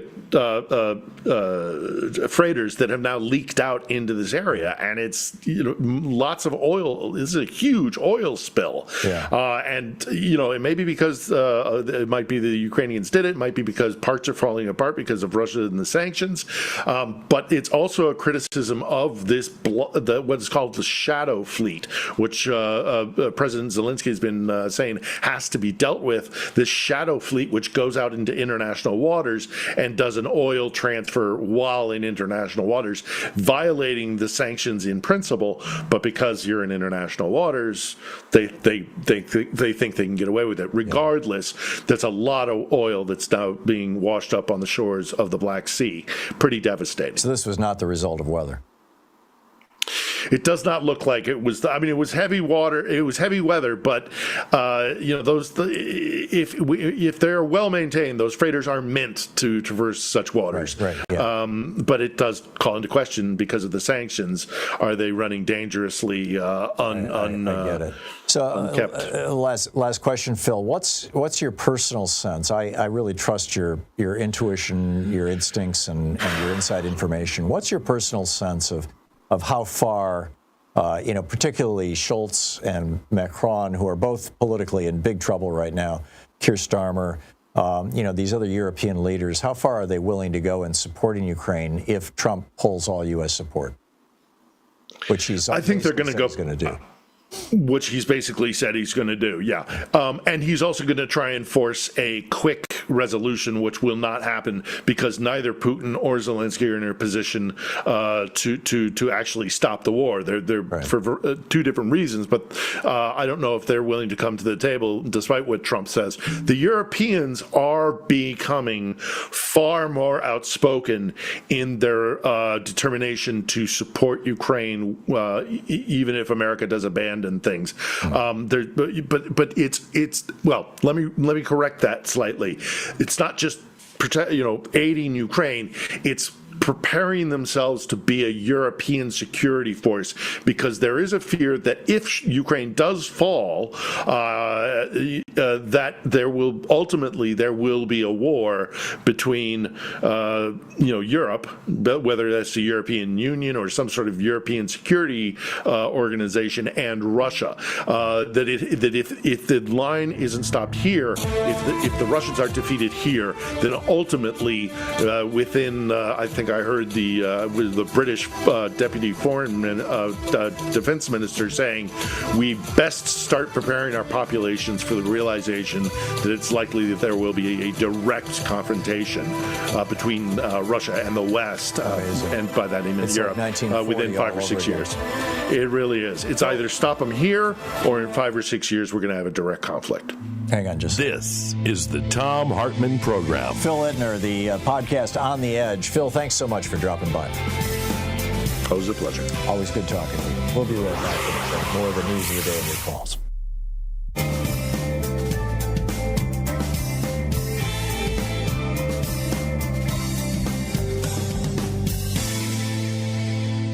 Welcome back. Tom in Fairfax, California. Hey, Tom, what's on your mind today? Good morning, Tom. Well, a couple things. I was hearing last night all the talk about Elon Musk being the one who's calling the shots. Mm-hmm. And it was first on. It was all over MSNBC. Well, he was several hours ahead of Trump in calling for killing this continuing resolution, this CR. Well, exactly, and I'm just wondering if Trump's ego is going to be able to take it, because they're saying, oh, well, he's really the one who's in power here. He's the one who's in charge, and it wouldn't surprise me to hear him nominate Elon for ambassador to Timbuktu or somewhere, just to Elon will turn that down. But my sense of it, Tom, is that Trump is really not interested in governing. That he only ran for president again. I mean, he really didn't govern the last time, and that he only ran for president again to keep his ass out of jail. And so, if Elon Musk steps up and says, "I'll do the heavy lifting. I'll be the guy I'll be the bad guy to your good guy. I'll beat up Congress. I'll do the things that need to be done." My sense of it is that Trump will ignore the President Elon stuff, and he'll be quite happy about it. He'd much rather play golf. What do you think? Well, I think what he also might do, and I heard someone mention that the idea of him nominating him to replace the Speaker of the House. Yes, Mike Johnson. Yeah, actually, Rand Paul suggested that, and Marjorie Taylor Greene has now endorsed it. Yeah, I would. Okay. The other thing that I wanted to speak to is the Des Moines Register and his idea that he might be suing them and Ann Salter, and that it happened. Well, yeah, he filed the lawsuit day before yesterday. Well, to me, I think methinks he doth protest too much. I think it's a matter of he is trying the reverse psychology of trying to discredit Ann Salter and that poll to distract from the fact that it's really, to me, it's an indication of the anomaly that happened. Because when that poll came out, it was like 3 days before the election, and everybody was saying, well, that's it, Kamala's going to win, because this poll is ironclad and is a really good indicator. And then for that to fall that flat, to me, was a real surprise that I haven't really heard too many people. Probably caused a lot of Democrats not to show up and vote. I mean, keep in mind, if the same number of Democrats has shown up and voted this time for Kamala as voted for Joe Biden 4 years earlier, Trump didn't gain any votes this time. He got basically the same number of votes. So if the same number of Democrats had shown up, Trump would not be, Kamala Harris would be on the verge of being nominated. So it's possible that Ann Salter's poll just caused a lot of Democrats to say, I don't need to go to the polls. I mean, look at this. It worked to his benefit. But I think the larger issue, I don't think he's trying to cover up anything or change any thinking. I think what he's trying to do is say to the press, cross me and I will destroy you. And now he's, Gannett, which is the largest newspaper chain in America, also publishes USA Today. That is, and they own radio and television stations as well, I believe. That is who he is suing. And now Gannett is going to have to make the same decision Disney did. Do we put our profits above journalistic integrity? And I am hopeful that they stand up to him, but I'm not betting on it. Tom, I got to run. Thanks for the call. 22 minutes past the hour. We'll be back with more of the news of the day and your calls.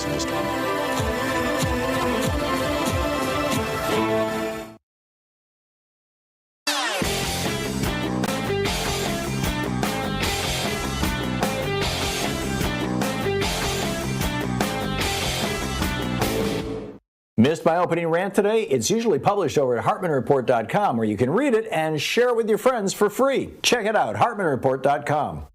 Every day's an opportunity to do something. Welcome back. 23 minutes past the hour. So I just wanted to flag this for you. Sue Nethercutt, who produces Sue's Stack, for those of you who are signed up over at tom.tv. It's free. It comes out every weekday, and it's got a list of all the hot links to all the articles that I talked about every day.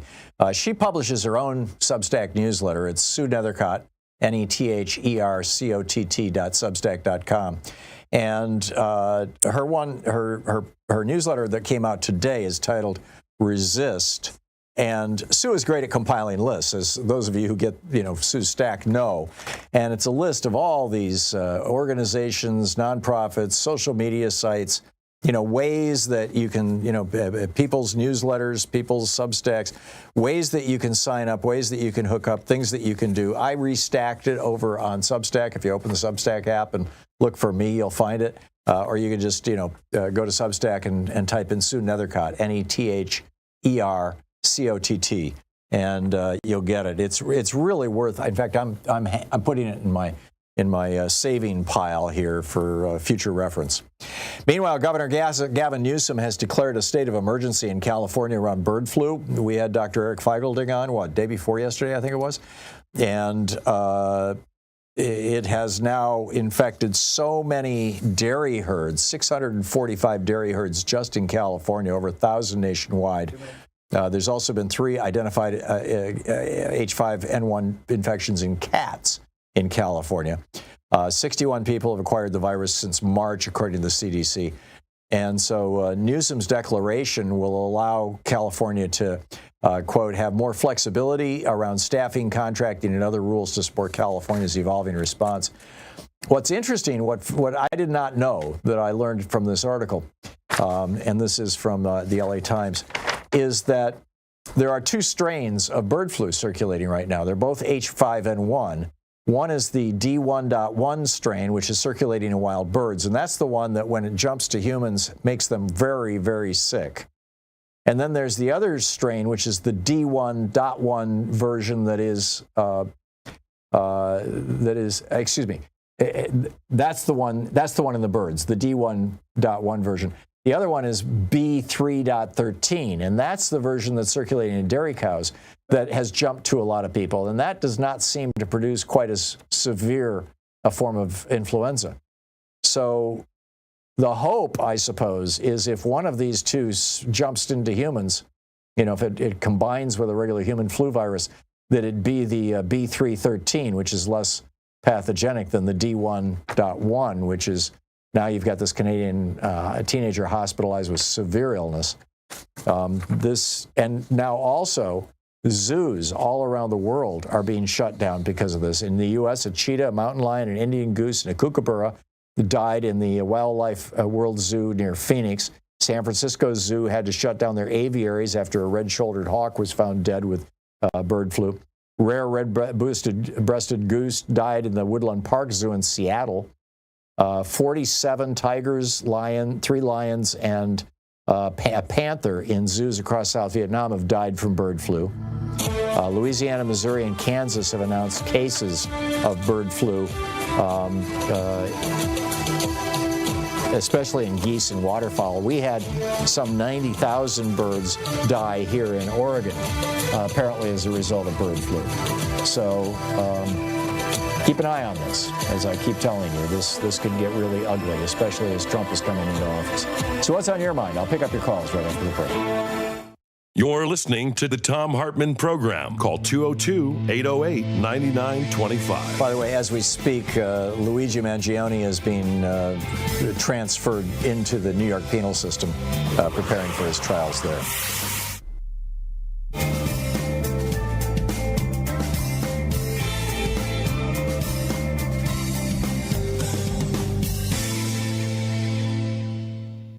Our book today in the Thom Hartmann Book Club is Vince Houghton's Nuking the Moon and Other Intelligence Schemes and Military Plots Left on the Drawing Board. This is Chapter 7, Operation Northwoods. On April 17, 1961, more than 1,400 Cuban exiles forming the Brigada de Asalto 2506 landed on the beaches of Cuba at Playa Girón in the Bahia de Cojinos, the Bay of Pigs. Their mission was to overthrow the regime of Fidel Castro, Cuba's increasingly communist leader, who had himself overthrown the regime of American ally Batista just 2 years before. A communist leader just 90 miles from Key West was a rather painful thorn in the side of the newly inaugurated President John F. Kennedy, and his ouster was considered a high national security priority, as it had been for Kennedy's predecessor, Dwight Eisenhower. The invasion was backed by the U.S. government and the CIA. We can argue why the Bay of Pigs invasion failed until we're blue in the face, and many people still do. For many in the Cuban exile community, the mission failed because JFK refused to give American naval and air support, elements called in for the original plan developed by the Eisenhower administration. Maybe this is true. The problem here is that we begin to descend into the realm of the counterfactuals, the if-onlys and what-ifs. Things that are that we are doing our damnedest to avoid. Look, I've met a lot of the Cubans who took part in that invasion, many of whom are permanently settled in or around Miami, my hometown. They are impressive men, and I wouldn't put anything past them. If they say they could have kicked out Castro with U.S. naval and air support, who am I to argue? But I still will, because things are much more complicated from an intelligence perspective. Despite the lack of air and naval support, and despite the intensity and desire of the Cuban exile forces, it would have been immeasurably difficult to overcome one of the most problematic aspects of the entire invasion. Castro not only knew they were coming, he knew when and where they were coming. A combination of piss-poor information security, or in today's parlance, InfoSec, with the ability of Cuban intelligence to infiltrate the Miami exile community meant that the secret mission to free Cuba of Castro was anything but secret. It's not like this was a huge surprise for the CIA or the U.S. military. The Cuban intelligence service was very good, and some in the exile community had loose lips. In this environment, it was nearly impossible to conduct effective counterintelligence and keep the invasion secret. Most telling of all, the Soviets had literally broadcast their knowledge of the mission 4 days before it happened. On April 13th, Radio Moscow released an English-language newscast in which they predicted an invasion of Cuba by CIA-trained exiles within the week. It seems they were trying to warn us against carrying out the invasion, a type of deterrence through propaganda. Hey, we know you're coming, so perhaps now is not a good time for your secret operation. Clearly, that didn't work. The blowback from the failed mission was significant on multiple levels. More than 100 members of the 2506 Brigade were killed in combat, along with 4 American volunteer pilots from the Alabama Air National Guard, who were contracted by the CIA. Hundreds more in Cuba would be executed in the days and weeks following the invasion, as Castro eliminated anyone suspected of abetting the exiles. More than 1,200 of the brigade would be captured by the Cuban government, and some of those members were subsequently executed. The Kennedy administration was embarrassed by the failed mission. U.S. government looked inept in failing to maintain order even in its own backyard. In the zero-sum game of the Cold War, where victory for one of the superpowers was defeat for the other, this was a huge win for the Soviets. Not to mention that the invasion pushed Castro even more firmly into the Soviet sphere of influence. And as far as the strength of the regime was concerned, the Bay of Pigs invasion did the exact opposite of what was intended. It made Castro's regime more powerful than ever before. The operation was a great political victory for the Cubans at home and abroad. Castro was a hero in the eyes of his people for defeating the Yankee invasion and was able to consolidate his power. The fiasco also elevated the Cuban government to a newfound global status, transforming communist Cuba from an aggrieved little country to an equal in the eyes of the world. In fact, Argentinian physician turned Cuban revolutionary Ernesto Che Guevara actually thanked the United States for the failed invasion. The CIA bore the brunt of the blame for the failed mission. President Kennedy fired CIA Director Allen Dulles, along with Deputy Director Charles Cabell and Deputy Director for Plans Richard M. Bissell, the 3 men who made up the core of the agency's leadership, particularly in the realm of covert action. Kennedy also removed, at least temporarily, major paramilitary operations from the purview of the CIA. For more than a decade, CIA had been the agency with primary responsibility for paramilitary covert operations, but now it was benched. Into the void leapt the U.S. military. In June 1961, about 2 months after the Bay of Pigs, President Kennedy approved National Security Action Memoranda 55, 56, and 57, which codified the shift in paramilitary responsibility from the CIA to the Pentagon. Nothing else really changed. The U.S. government was still looking for ways to oust Castro from power, just through a different government agency. By autumn, Assistant Secretary of Defense for Special Operations, Brigadier General Edward Lansdale, a legendary intelligence officer, or infamous, or both, depending on your perspective, was asked to brainstorm ideas to get rid of Fidel. He didn't disappoint. In February 1962, Lansdale provided a document titled Possible Actions to Provoke, Harass, or Disrupt Cuba. Some of the actions are pretty good, some are quite silly, and some are downright abhorrent. The book is Nuking the Moon by Vince Houghton.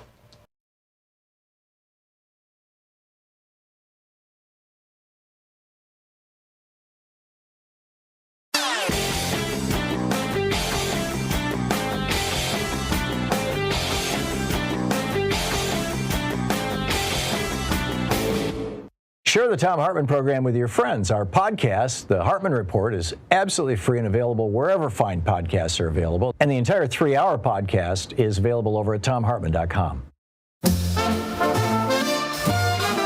It's beginning to look a lot like fascism everywhere you go. Take a look at the laws they pass, banning books and mass, and stoking fear of those they don't control. It's beginning to look a lot like fascism, cops with riot gear. But the scariest sight to see is the hate they spread so free, year by year. Welcome back, 34 minutes past. We're mind Randy in Ackworth, Georgia. Hey, Randy, what's up? Hi, Mr. Hartmann. How are you? I'm fine. You can call me Tom. What's on your mind, Randy? Thank you. First of all, is it still your policy that those who disagree with you go to the top of the line? Generally, yeah. Why? Did you call and tell him that you were going to disagree with me?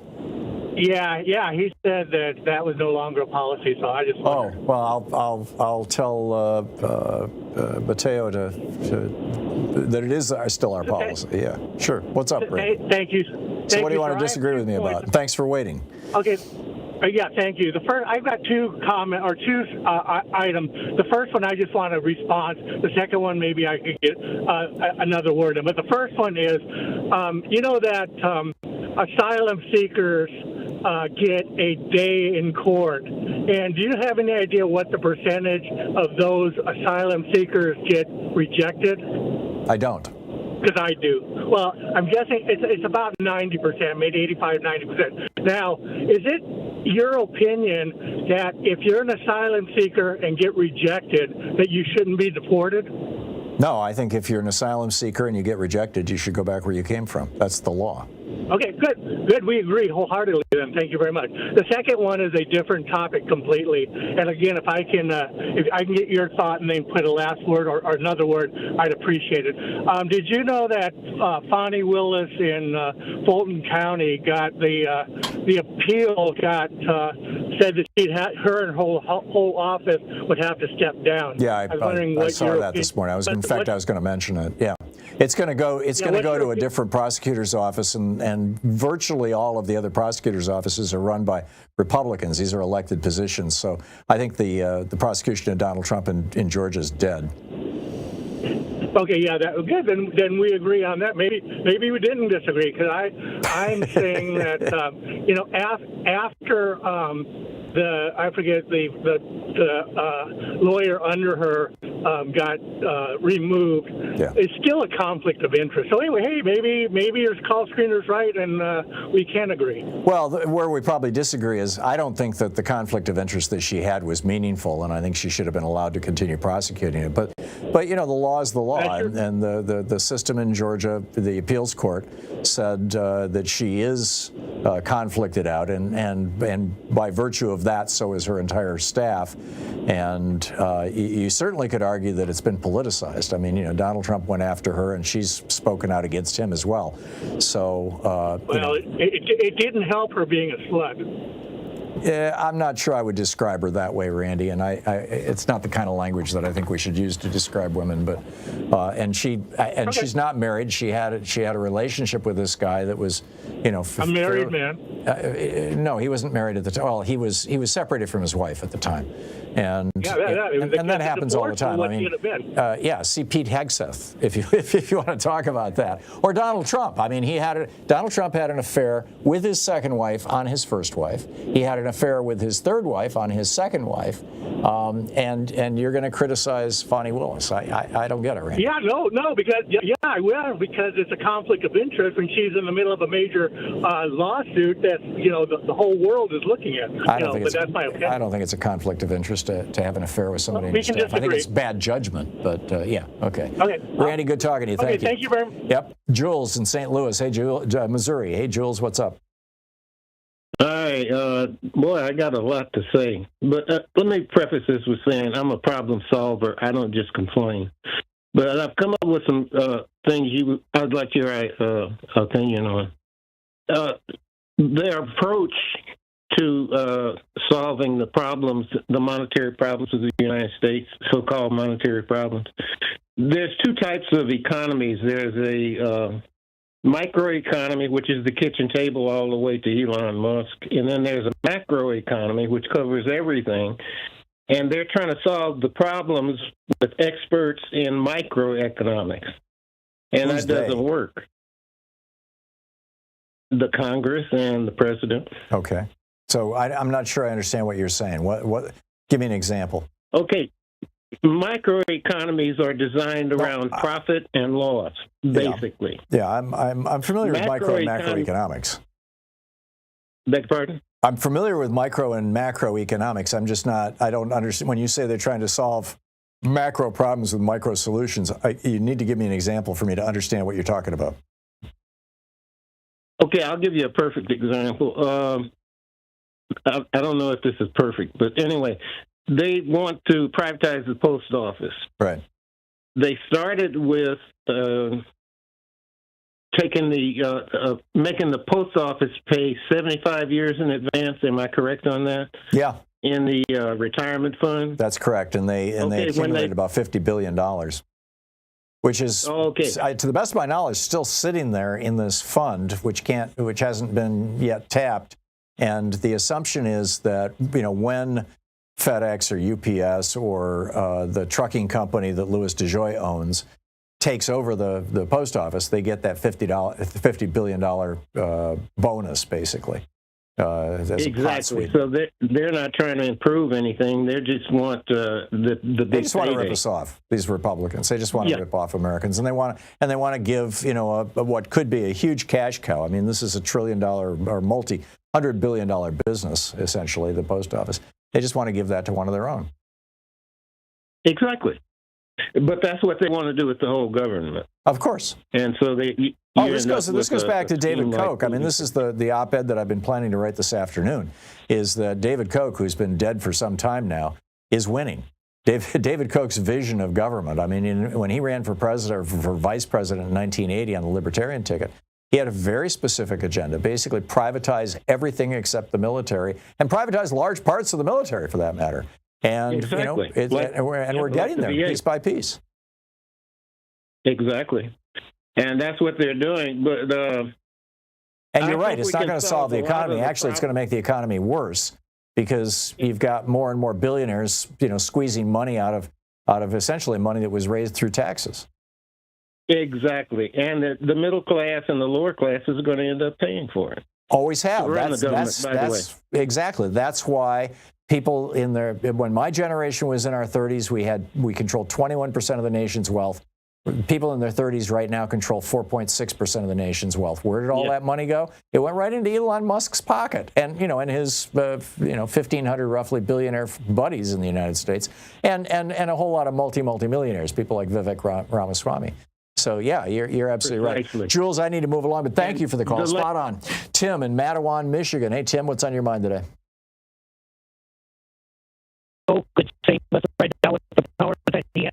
Tim, your phone is breaking up so badly I can't hear you. I'm going to put you on hold. And Mateo, he's on line 5, if you can figure out what's going on there. Let's try Jeff in San Francisco. Hey, Jeff, what's on your mind today? Yeah, I just wanted to talk about, we keep talking about Medicare for all. And I remember back, this was 4 or 5 years ago, Nancy Pelosi kept saying, well, we don't have the votes, Mm-hmm. I don't see why we don't put that up for a vote and see who doesn't vote for it. And then we could primary them just like AIPAC would do if something was denying results for our aid to Israel. Yeah, the problem is there's not a billion-dollar, trillion-dollar industry that has an interest in Medicare for all. In fact, it's the exact opposite. So, the last time that anybody was talking about Medicare for all, the pharmaceutical industry, the insurance industry, of course, they led the charge, the private hospital, the for-profit hospital industry, they all swept in and said, oh, no, you don't. And even many of the big doctor practices most of which are now owned by big corporations or hedge funds.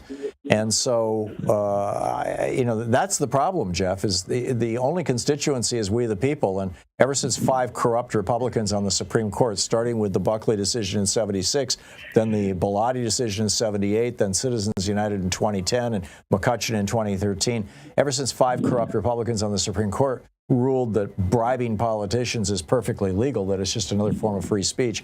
We're the only country in the developed world that says that says this. That just took us straight down the road to oligarchy. Well, but this doesn't answer. But I still don't see why we keep giving up on this. Why don't? I mean, I was watching Martha Raddatz, and Rogan on there, and she says, "Well, if we have Medicare for all," and she just said, "Well, that's never going to happen." They should come back at those people and say, "Well, what kind of health care do you have? Why do you keep just getting so poo-hoo on that?" I agree, Jeff. I mean, I agree. She is the press. She shouldn't have an opinion on this. She's just throwing her opinion on. Well, I got Medicare. I'm with you, Jeff, and I would like to see more Democrats pushing for this. The sad fact is that probably about a third of the Democratic, the Democratic caucus in Congress, in the House and Senate, are on the take with the insurance companies right now, and not to mention all of the Republicans. That's the big challenge. Jeff, thanks for the call. You're listening to Thom Hartmann. Visit ThomHartmann.com for audio and video archives. 45 minutes past the hour, picking up your calls. I'll be right back with you.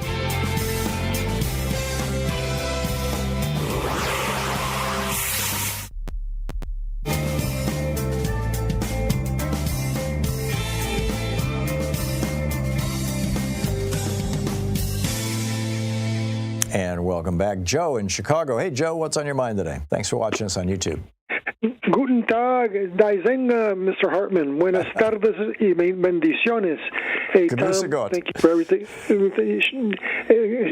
Thank you. Anyway, listen, thank you for all that you do. I wanted to say a couple of quick things. One, in regards to the Medicare Advantage plans, I want to make your listeners aware that when one enrolls into those plans, you are assigning all of your governmental Medicare rights to the insurance carriers. They plan and design the plans by counties. Along with that being said, each insurance agent and each insurance company receives a commission of $611 along with annual renewals. So if agents write a policy, they get a commission. If the companies that write a policy, they keep the commissioners. Along with that being said, the commissions actually vary, Joe. Some of the companies pay as much as $2,000 to their insurance agents. Some pay less. Well, that's not true, Tom. But we had an insurance agent call into this program and say that he was being paid $2,000 by one of the big companies. He may have said that, but he's contractually telling a falsehood. Okay. CMS designs the commission structures to the insurance companies. The insurance companies pay out by way of their relationships with insurance companies like FMOs, IMOs. But that's a different discussion. Another reason why I called is I want to make you aware that United Healthcare recently had to settle a suit for the mismanagement of their 401k to the tune of $69 million to its employees and previous retired employees. So they're screwing their employees as well as their customers? That is correct. So basically what they did is that the CFO of United Healthcare colluded with Wells Fargo through the target date funds in regards to the relationship. And a recent suit that was filed in 2021 was just settled here a couple days ago for the amount of $69 million. And basically the statement is that United Healthcare acted in a disloyal way with its employees in regards to the settlement. And how it started was one individual employee that was a nurse for United Healthcare filed the suit. And so part of my reason for calling you is that in the way of attacking going forward, people need to stand up for what is wrong, even if things get jeopardized in regards to what they're doing for their livelihood. This woman stood up, identified that there was a wrong. It took her 3 years. More than likely she was no longer working with United Healthcare, but it settled for $69 million in regards to the 401k plan there. And then in regards to going forward, we have to deal with President Musk and his orange sidekick, and we have to call them out. Right. Even our own Democratic people call them out for their inappropriate behavior. Yeah, I don't disagree at all. Was that settlement with United Healthcare, was that a class action suit, or was that? Yes, sir. It was a class action suit. It was United Healthcare agrees to pay $69 million settlement lawsuit over low-performing 401k funds. Right. So they're not going to actually pay the $69 million. They'll pay some fraction of that because most people who are parties to a class action lawsuit don't even realize that they're eligible, and in many cases they fail to sign up properly, et cetera, right? Well, no, the law firms will send out a letter to all those who participated, and then those who participated will have instructions whether to act upon the suit and participate or not. Well, a lot's going to depend on how much money they're getting. I mean, I get these things all the time. You're part of a class, you're entitled to $9.43. Please spend the next hour filling out these forms, and I just ignore them. But I get what you're saying, Joe. Joe, thanks for the tips. Thanks for the information. 49 minutes past the hour, picking up your calls. Just a reminder, Dr. Marty's coming up in 15 minutes. So if you've got your pet questions, feel free to get in line. We'll be right back.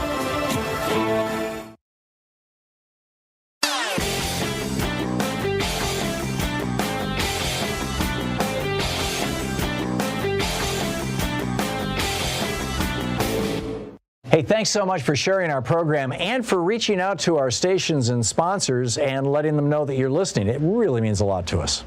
So back in the 1980s, Louise and I lived in Germany for a year, and one of the stories that I remember hearing from some of the older people who were there in Stadtsteinach, who had been alive during the Hitler era, was that the radio and television stations, well, they didn't have television stations, but the radio stations and the newspapers back then had, on radio, it was a particular time of the day, and in newspapers, a particular part of the paper, where people could write in or people could call in and denounce their neighbors for being gay or for being disloyal or for being secretly Jewish, and that would then cause the neighbors to all go after them because it was a matter of public record. Now, anything states do in the United States is a matter of public record.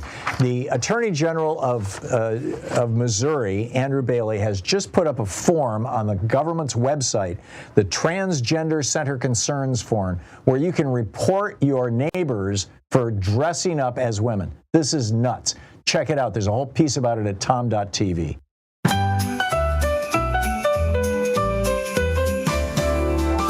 Chestnuts roasting on the BPA-free stove. Welcome back 9 minutes before the hour. Just a reminder, Dr. Marty's going to be with us for the entire next hour.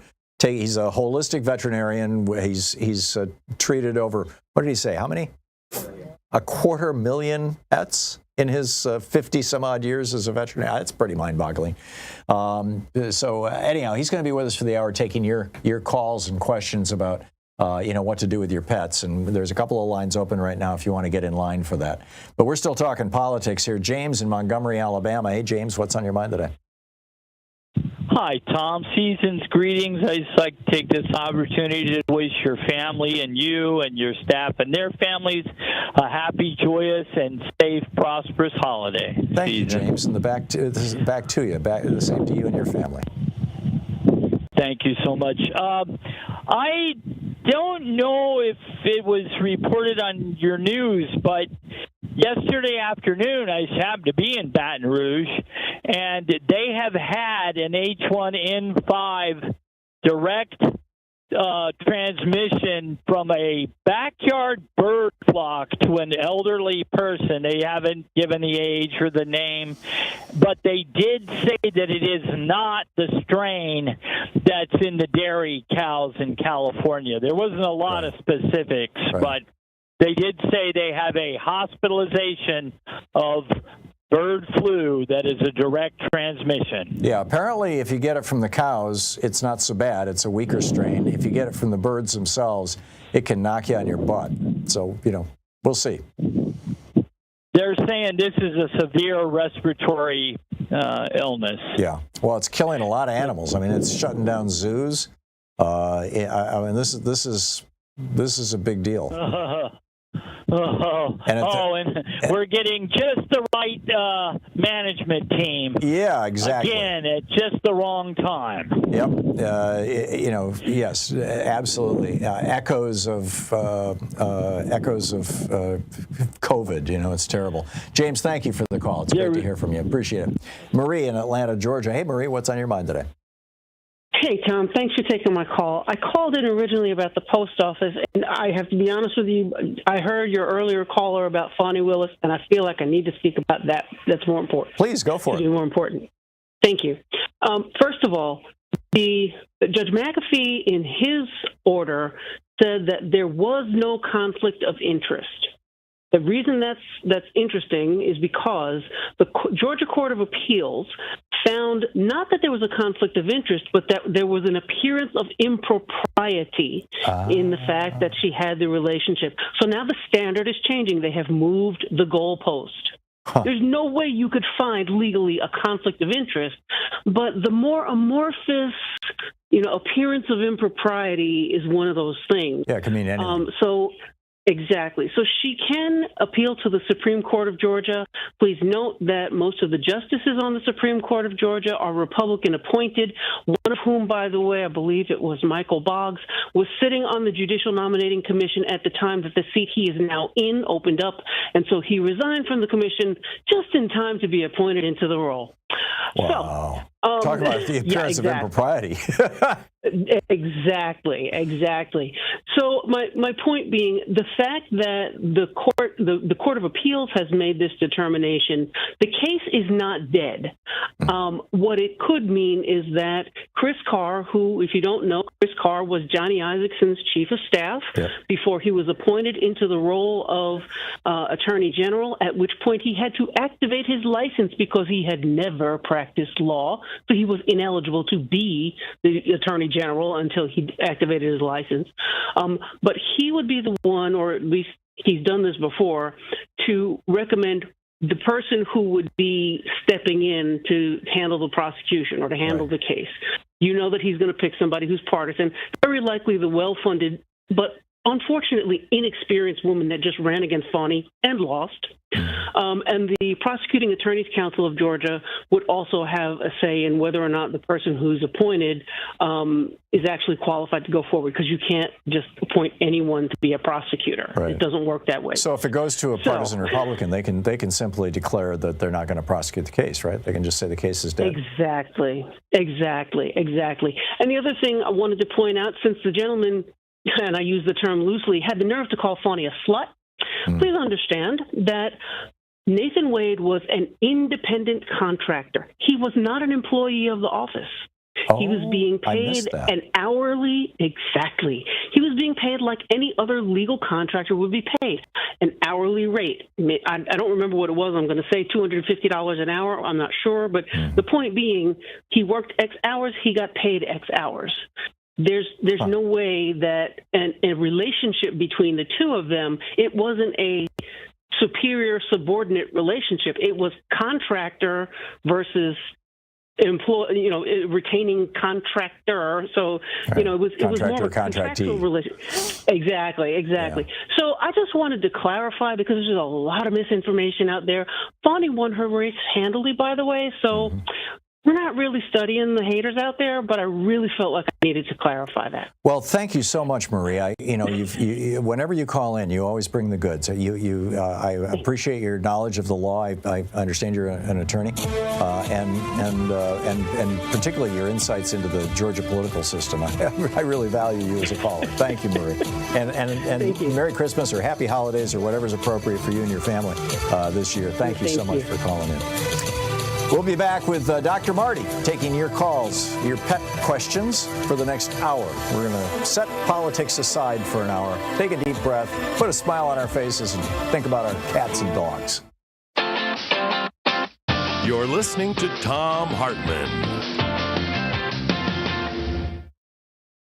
In addition to bringing you the Thom Hartmann Program here on Free Speech TV and Video Media Online, we also have a whole set of ways you can interact with us and tools you can use to spread the word about the importance of democracy and the threats to it in our republic.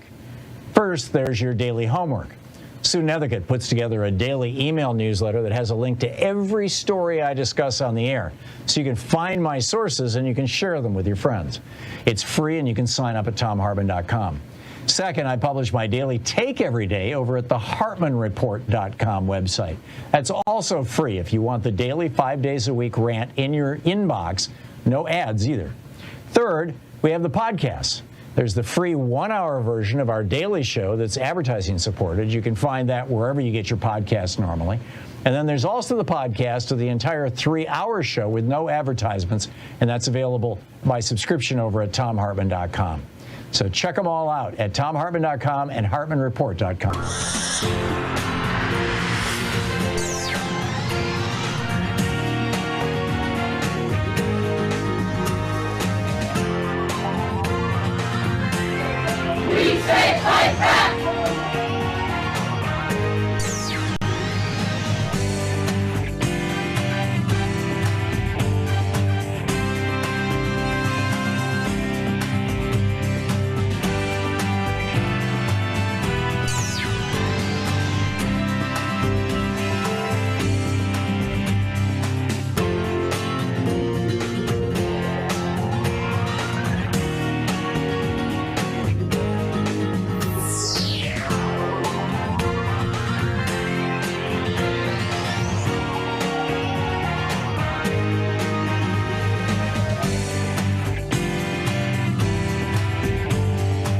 Today in the Thom Hartmann Book Club is Fred Kaplan's new book, The Bomb: Presidents, Generals, and the Secret History of Nuclear War.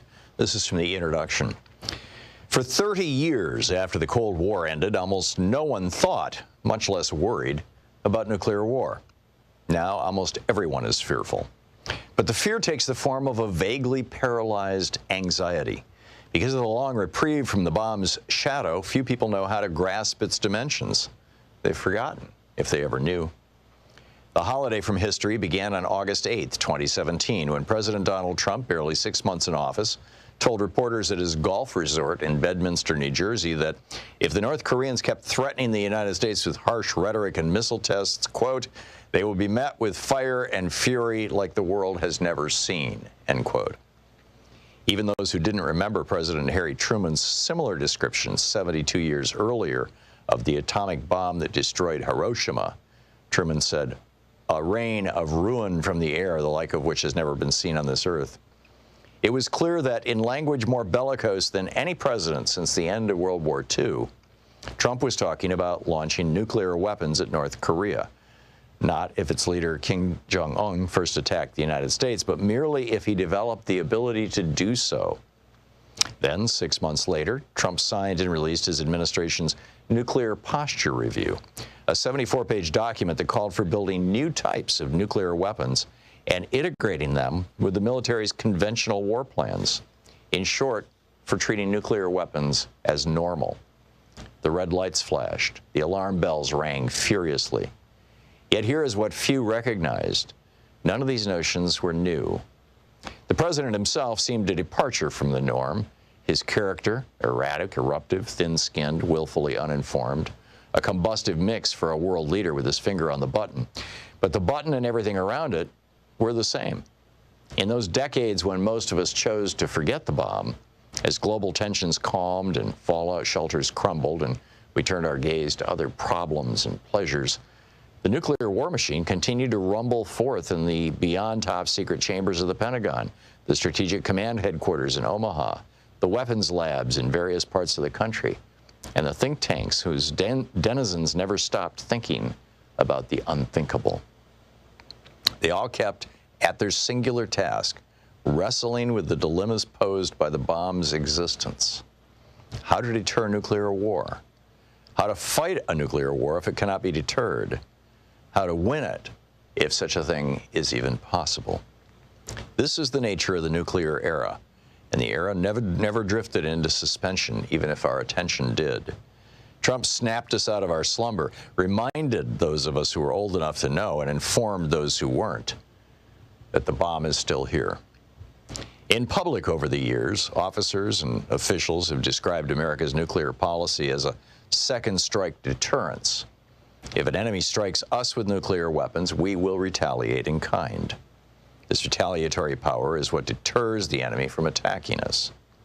In reality, though, American policy has always been to strike first preemptively, or in response to a conventional invasion of Allied territory, or to a biological or large-scale cyber attack.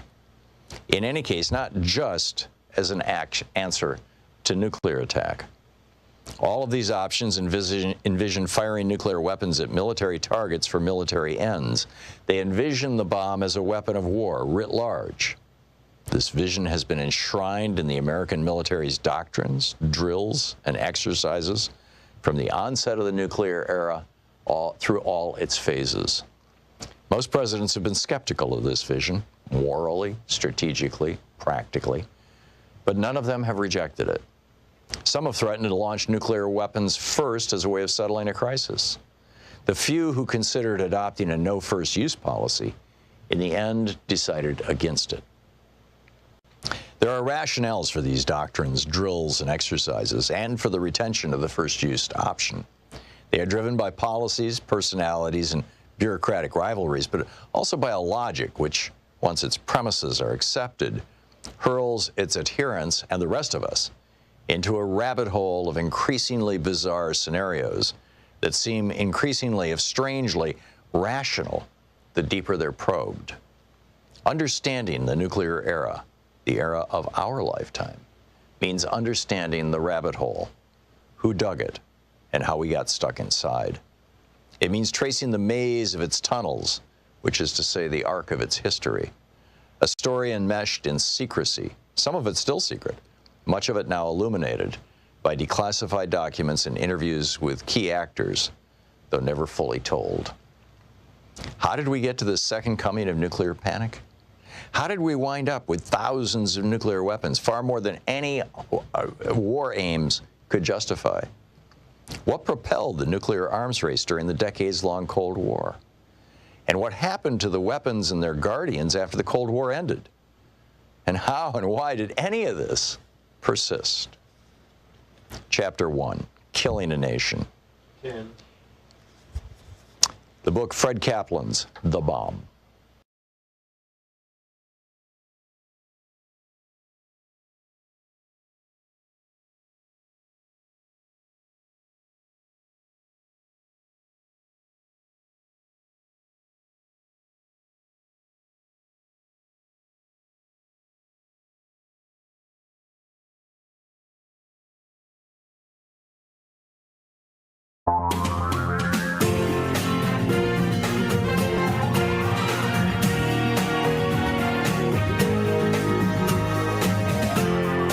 This is the Thom Hartmann Program.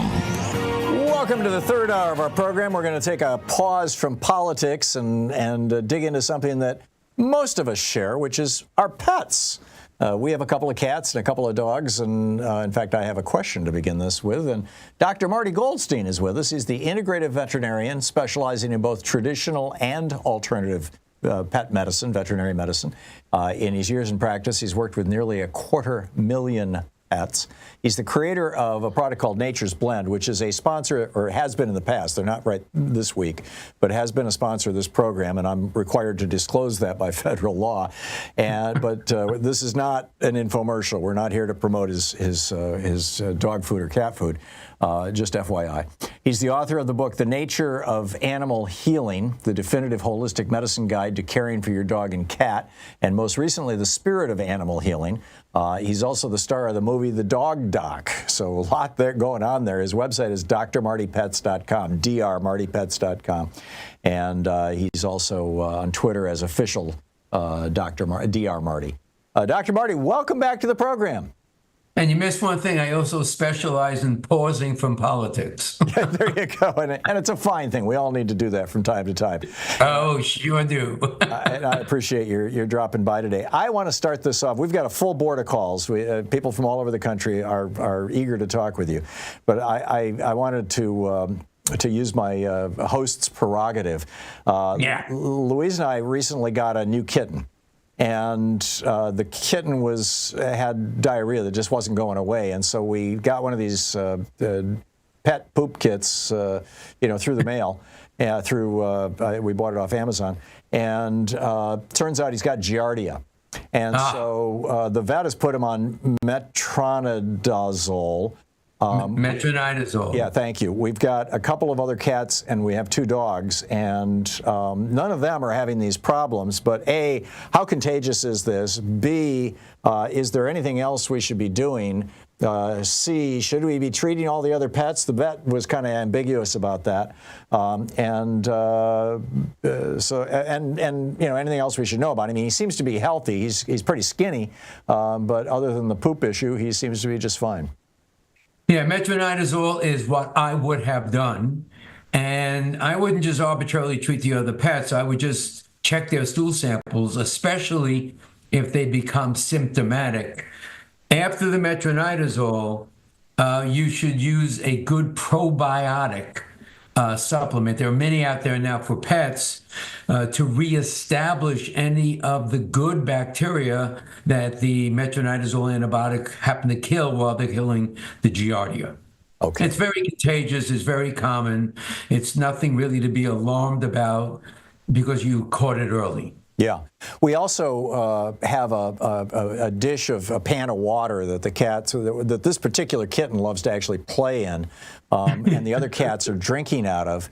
And I'm concerned that, he goes into the kitty litter and he might have maybe the Giardia, whatever it is, eggs or something on his feet, and then he jumps in the water and then the other cats drink the water. Should we not do that, or is that not a big deal? Yeah, I mean, the more proper hygiene just during this period that you could use based on common sense, the better chance that they won't get it. The more adult they are, the less chance of them getting it. It's a lot more common in kittens and puppies than in adults. I see. Okay, thank you very much for that. All right, You're welcome. Let's pick up some calls here. Michael in Gainesville, Florida. You are on the air with Dr. Marty.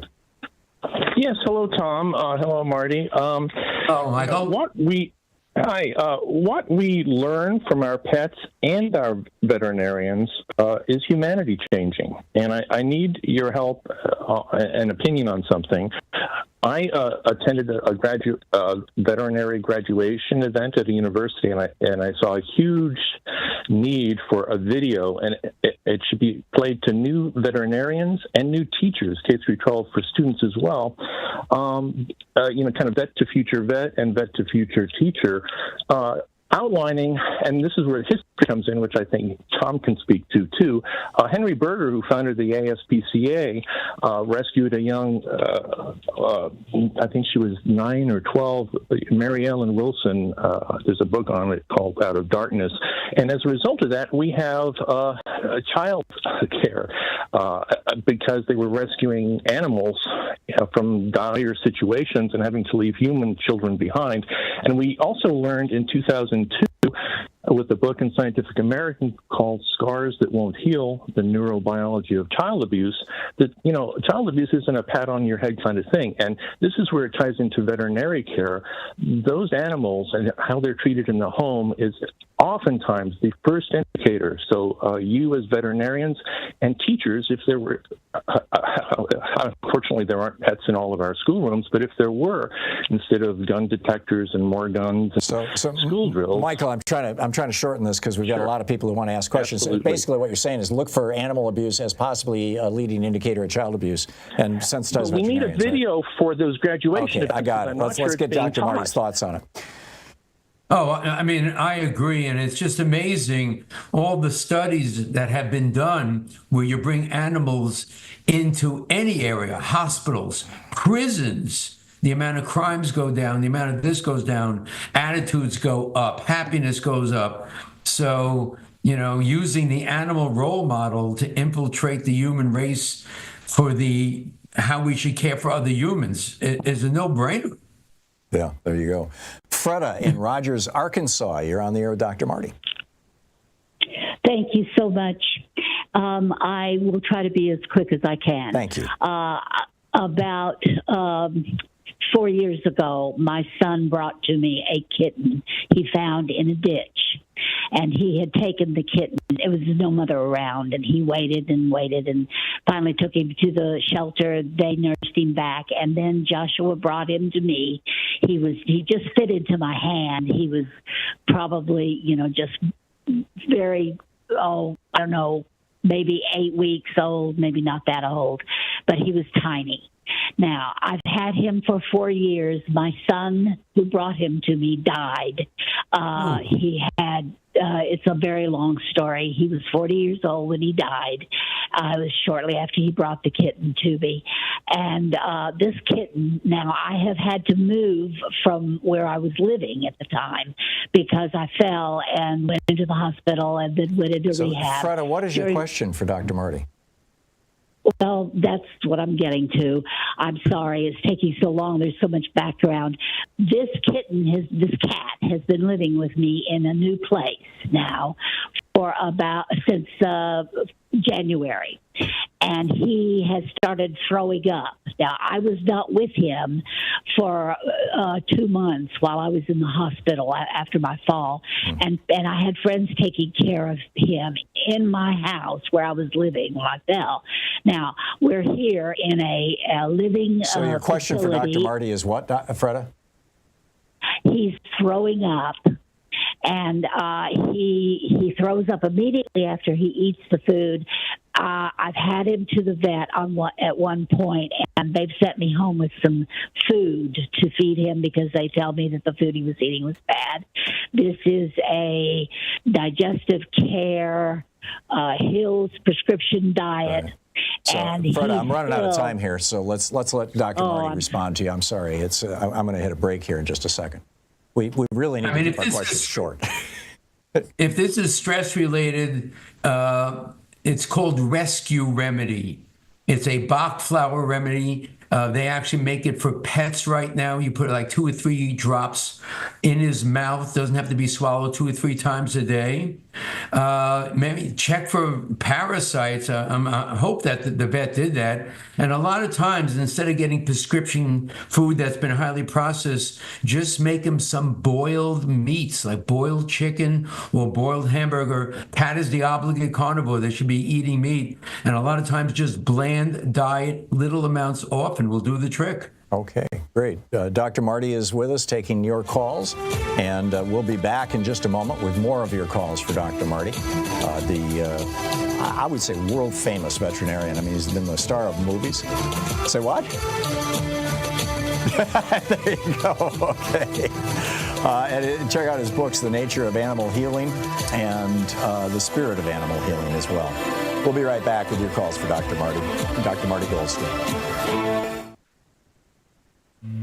This is the Thom Hartmann Program. We're taking a break from politics for the hour. Dr. Marty Goldstein is answering your pet questions. Stay with us.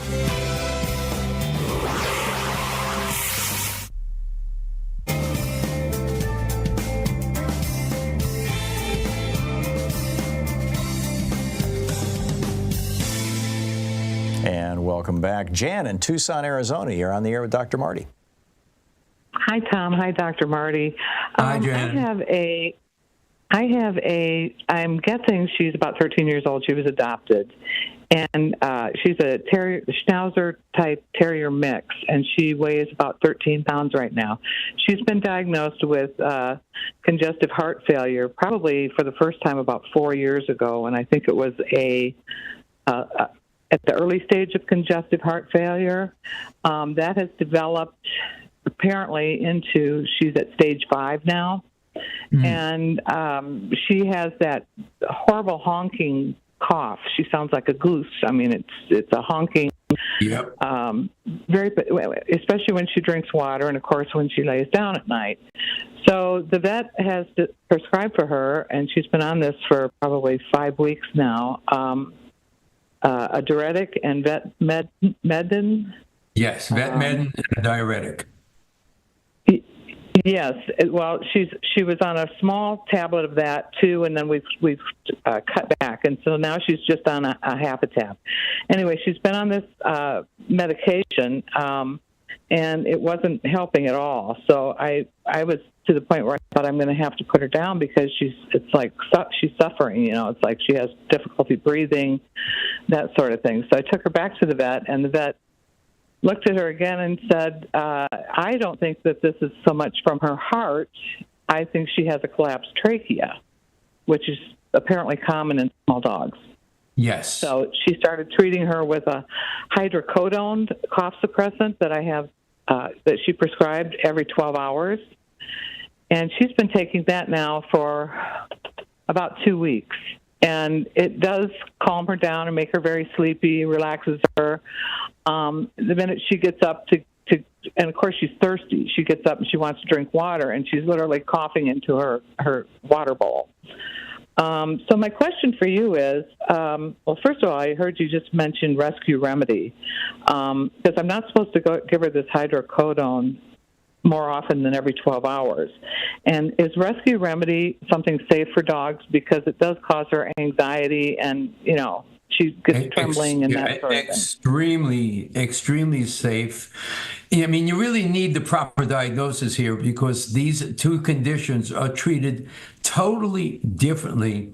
Collapsed trachea is a very difficult thing to do, but they now have these little inserts that go into the trachea and all of a sudden expand.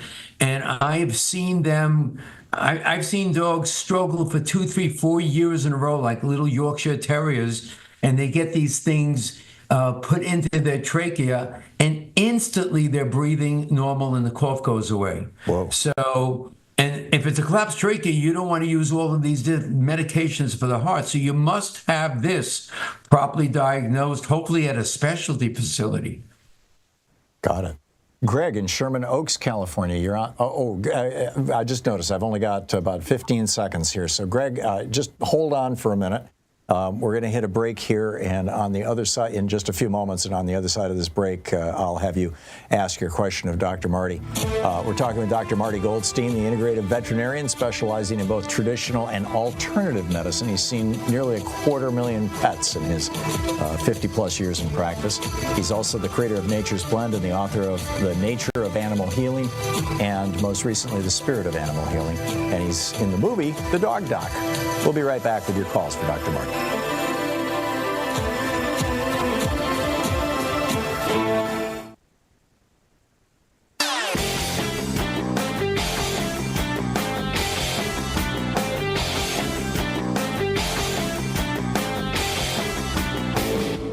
Change starts with you. You can be calling your Democratic or Republican representatives to let them know what you think by calling 202-224-3121. It's the Capitol switchboard. It'll get you right through to them.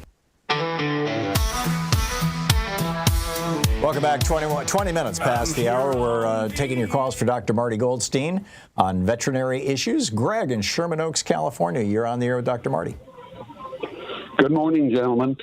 I have an 18-pound super mutt, and I think he's probably substantially Chihuahua, but I have a behavioral issue with him.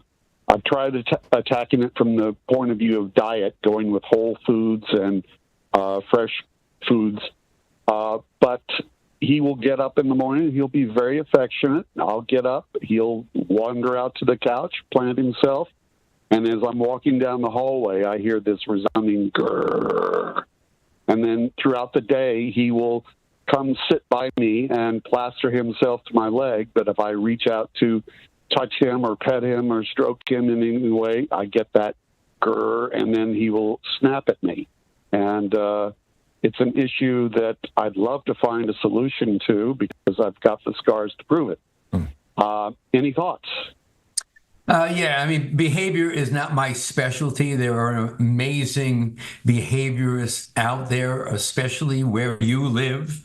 But if this is truly a behavioral issue and you don't want to go for that first, there are natural remedies that enhance calming.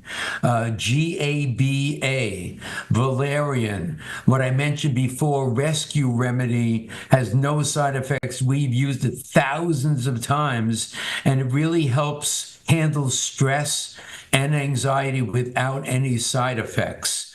So I think that's about it. I always recommend people, and this is for anyone that's going to call in or anyone listening, the website ahvma.org, the American Holistic Veterinary Medical Association, has a listing of all the integrative veterinarians in the United States. And they put both worlds together, so you'll get the medical treatment, but you'll get a whole world of alternatives that create the same effect as medicine without side effects. Mary in Seattle, you're on the air with Dr. Marty. Hi, I'm calling about my 4-year-old male cat. He's not a wuss. He goes outside, he hunts, he climbs trees. But when he comes inside, he won't play. And he used to play, and I put his toys out so he can kind of encounter them and play with them. And I've seen him do that a little, but I'm just wondering what else I could do to get him back to playing inside with me. Well, the best thing you could do to start is have a veterinary exam and especially have him take blood work. I did all my work based on the blood results of the individual patients because the blood mirrors the body. I could give you a list of 20 different diseases or illnesses that could be causing this: kidney, liver, heart, all of these things that do have indications in the blood. So before working on a behavior issue, make sure there's not something organically wrong going inside. Then you could work with it. Toys, cats love toys. Little laser lights on the wall, these little roly things with the little feathers coming out of. My cats go crazy over them. And catnip has no side effects and really stimulates their playing. Mike in Pocatello, Idaho. You're on the air with Dr. Marty. Good afternoon, Tom. I have a 8-year-old Belgian Malinois that's my service dog. I'm in a wheelchair, and I'm quite busy, and I just need to know if there's any type of supplements that I should be giving Marshall during the day when we're gone. He gets fish oil, he gets Cosequin DS, he gets carprofen. He is aging, but Belgians like to have their routines and keep going. So I want to, stay active, and we work as a team, so I want to make sure I'm doing everything I can for him during the day. And as Dr. Marty probably knows, we have service dogs are on feeding schedules, so we have to be careful about what we give to them, so they don't have accidents in public. Very familiar with this. My company donates to Freedom Service Dogs of America. And up to date, we've donated over $1 million as of 3 months ago to join people that are in need of a service dog with a service dog very well trained. You could contact them to ask them their information. They're outside of Denver, Freedom Service Dogs of America. You're doing well. I'm not fond of carprofen. When it first came out, it's a non-steroid anti-inflammatory. Wall Street Journal did a big article saying most dogs do well on this pill except those that die. To me, there are alternatives for that. The fish oil is really good. I love a good multivitamin mineral, and I also love a very good probiotic, prebiotic formula that you could add in. Other than that, like I said before, getting blood samples taken so you know more specifically what's going on, because right now there are a zillion products on the market and you could go crazy trying to pick the right one. So if you're working with an integrative veterinarian, you're having blood samples taken, you could really hone in exactly what your 8-year-old baby needs. Thank you. We're going to hit a break here for the next 5 minutes, and while our local stations go to break and our nonprofit stations listen to a book report. And on the other side of that, Dr. Marty will continue picking up your calls. So stay with us. We'll be right back with your calls for Dr. Marty Goldstein. You're listening to the Thom Hartmann Program. Call 202-808-9925. World-famous veterinarian Dr. Marty Goldstein taking your calls for the hour. drmartypets.com is his website, drmartypets.com.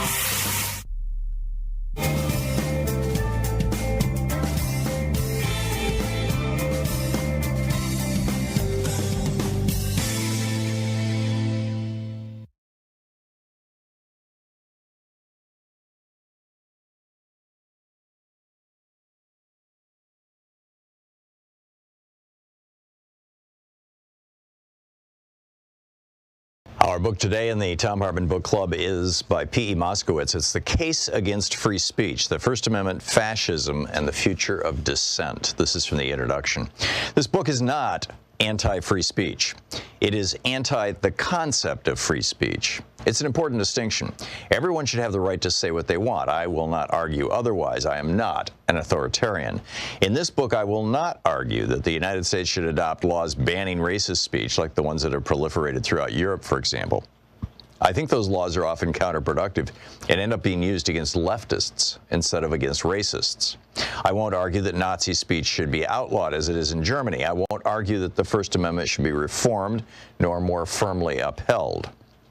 This book is not about whether the First Amendment is good or bad. This book is about why the First Amendment is nearly irrelevant, except in its power as a propaganda tool. In the following chapters, I will argue that free speech as a concept is meaningless, that it is a dialectical smokescreen more than an ideal to be upheld, that in a grossly unequal society, in which a few corporations control the means of media dissemination and a small group of the ultra-wealthy bankroll entire political movements, there can be no meaningful definition of free speech. On paper, I'm free to speak as a billionaire. I am as free to speak as a billionaire. Yet I do not have the power to change laws through political donations, to influence college curricula, or to quash entire movements for economic liberation. And still, I hold more speech power than most. I am a published author, and my speech is sanctified by the gatekeepers of my publishing house. Therefore, the path to free speech, I will argue, has less to do with a law about speech, or many laws, than with ending racism and inequality. Throughout U.S. history, disparate groups have claimed to cherish free speech more than their enemies. Unionists in the 1920s saw free speech as synonymous with striking and ultimately class revolution. Today, conservatives are the group to most often shroud their politics in free speech, arguing that any silencing or protesting of their speech runs counter to U.S. values of freedom and liberty for all. But as I hope to prove in this book, free speech has never really existed, because freedom and liberty have never really existed for the vast majority of Americans. Instead, the U.S. has systematically acted against those values, suppressing the opportunities, speech, movements, and actions of the masses, especially people of color and anti-capitalists, in order to favor the free flow of capital to the owning class. This oppression and suppression have been constant since the founding of this country, and therefore free speech is a hollow signifier, pointing to a past that never existed. The funny thing about free speech is that it's been used to fight for and against these liberties, both as a guise for the wealthy and powerful to oppress the poor, like the Koch brothers and their supporters using free speech to push through anti-democratic legislation and rip apart campaign finance laws, and as a rhetorical tool for the working class to further their cause, as happened in the early 1900s when leftists argued that free speech includes the freedom to riot, and the ACLU argued it was the only way to prevent a violent revolution. I don't argue that one definition of free speech is more legitimate than the other, but that they are all relatively empty signifiers, hiding more tangible structures of power and ideas underneath them. So why write a book on free speech if I think the term is essentially meaningless? Because the concept holds so much weight in our country. We argue endlessly about whether it's being trampled on, whether college students hate it, whether the government is adequately upholding it, but we rarely ask what free speech is, or how we got to the free speech crisis we supposedly face today. When you scratch the surface of conversations over free speech, you find more difficult issues underneath. It's much easier to talk about the ability of conservatives to speak on college campuses than about the systemic racism, sexism, and transphobia college students experience. And those are the things that students who protest campus visits by right-wing conservatives are actually fighting against. It's easier to fantasize about a country that values free speech than to grapple with the fact that we place so much emphasis on free speech while jailing dissidents and allowing tens of millions to live in poverty. What is free speech to someone who works 60 hours a week and has no time nor any platform to use their supposed right? There is relatively little literature and philosophy on free speech, despite the fact that it has been in constant contention since the founding of this country. Even the legal history of the First Amendment is sparse for something so foundational to the values of our country. A few have seriously grappled with ideas of what free speech does and does not mean, most notably literary theorist Stanley Fish, who has argued that the term does not mean much at all. Leftists like Noam Chomsky have written about free speech tangentially in their explorations of media as a propaganda tool. Most history books on speech are written as hagiographies, unquestioning the intent of the Founding Fathers and their morals, with a few notable exceptions, such as Laura Weintraub's The Taming of Free Speech. I don't intend to fill the yawning gap of research history and philosophy. This is not a definitive account of free speech, but a necessary intervention, prodding us to be more critical of the term, and maybe along with it, of the other lofty concepts we must hold near and dear. The case against free speech.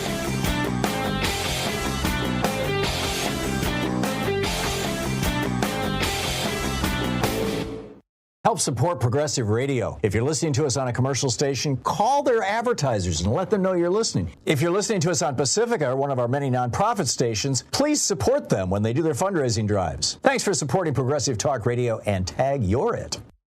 So MAGA Mike and the Republicans want a religious test for people running for public office. They want to know that you are sufficiently Christian to be worthy of being elected.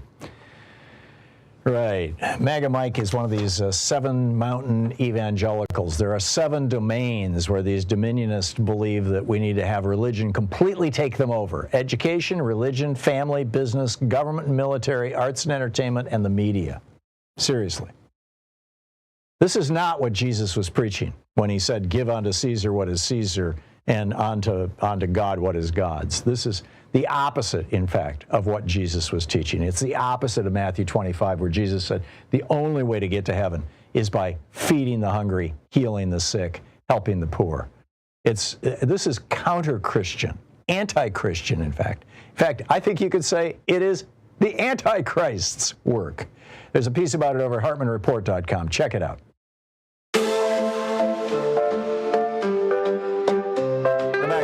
Minutes past the hour. Dr. Marty Goldstein is with us for the hour, taking your pet questions. And Harold in Arlington, Virginia, you are on the air with Dr. Marty. Yeah, Dr. Marty, glad to connect with you. I tried last time you were on Tom's program and didn't get through in time. So anyway, I have an 8 to 9-year-old female cat, and she's begun in the last year or so, less than a year, began pushing her water bowl around the floor and into the bowl with her paw, flashing it on the floor and so forth. And I'm wondering if it's a cause for concern. I mean, I've heard of something called whisker stress, so I tried getting a shallower, larger, wider bowl, and that didn't seem to help any. She's just as determined to spill the water as anything. So I wanted to ask you, if I should be concerned about this. She's not dehydrated. She still seems to drink anyway, but just wondering about this. I mean, my gut feeling is this is not a concern. It sounds like behavioral. They go through changes in life just like we do.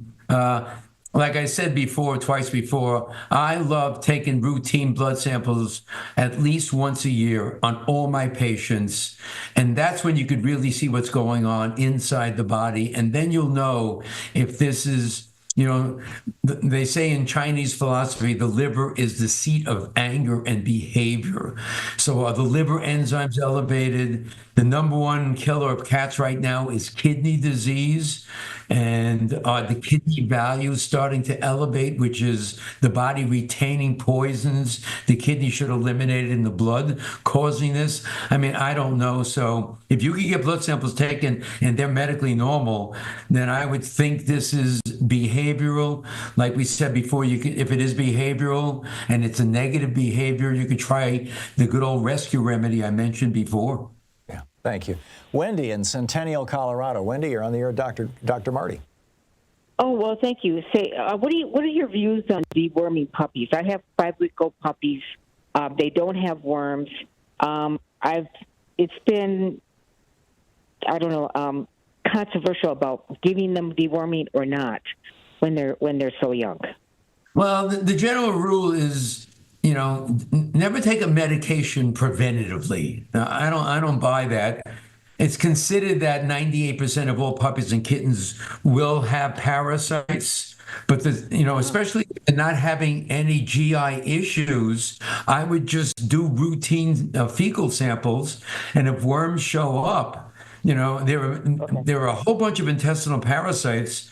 So if you give a routine wormer and it's not appropriate for the parasite they have, then you're just giving a drug that you shouldn't. So I would just say watch it and monitor it. And if something shows, then select the appropriate medication. Maribel in Galt, California. You're on the air with Dr. Marty. Hi, good morning, afternoon, Tom, Marty, Dr. We have a 10-year-old German Shepherd, and over 3 weeks ago, our dog Caesar began limping. We thought it was a glass, something in his paw, and so he was taken to the vet, and we thought they would be able to get whatever was in his paw out. The doctor examined him, said, no, there's nothing. We brought him back. He was still limping. After a week, we took him back to the vet again. This time, I think they did a more thorough exam, and they found that he had a cancerous growth on the right shoulder and said that was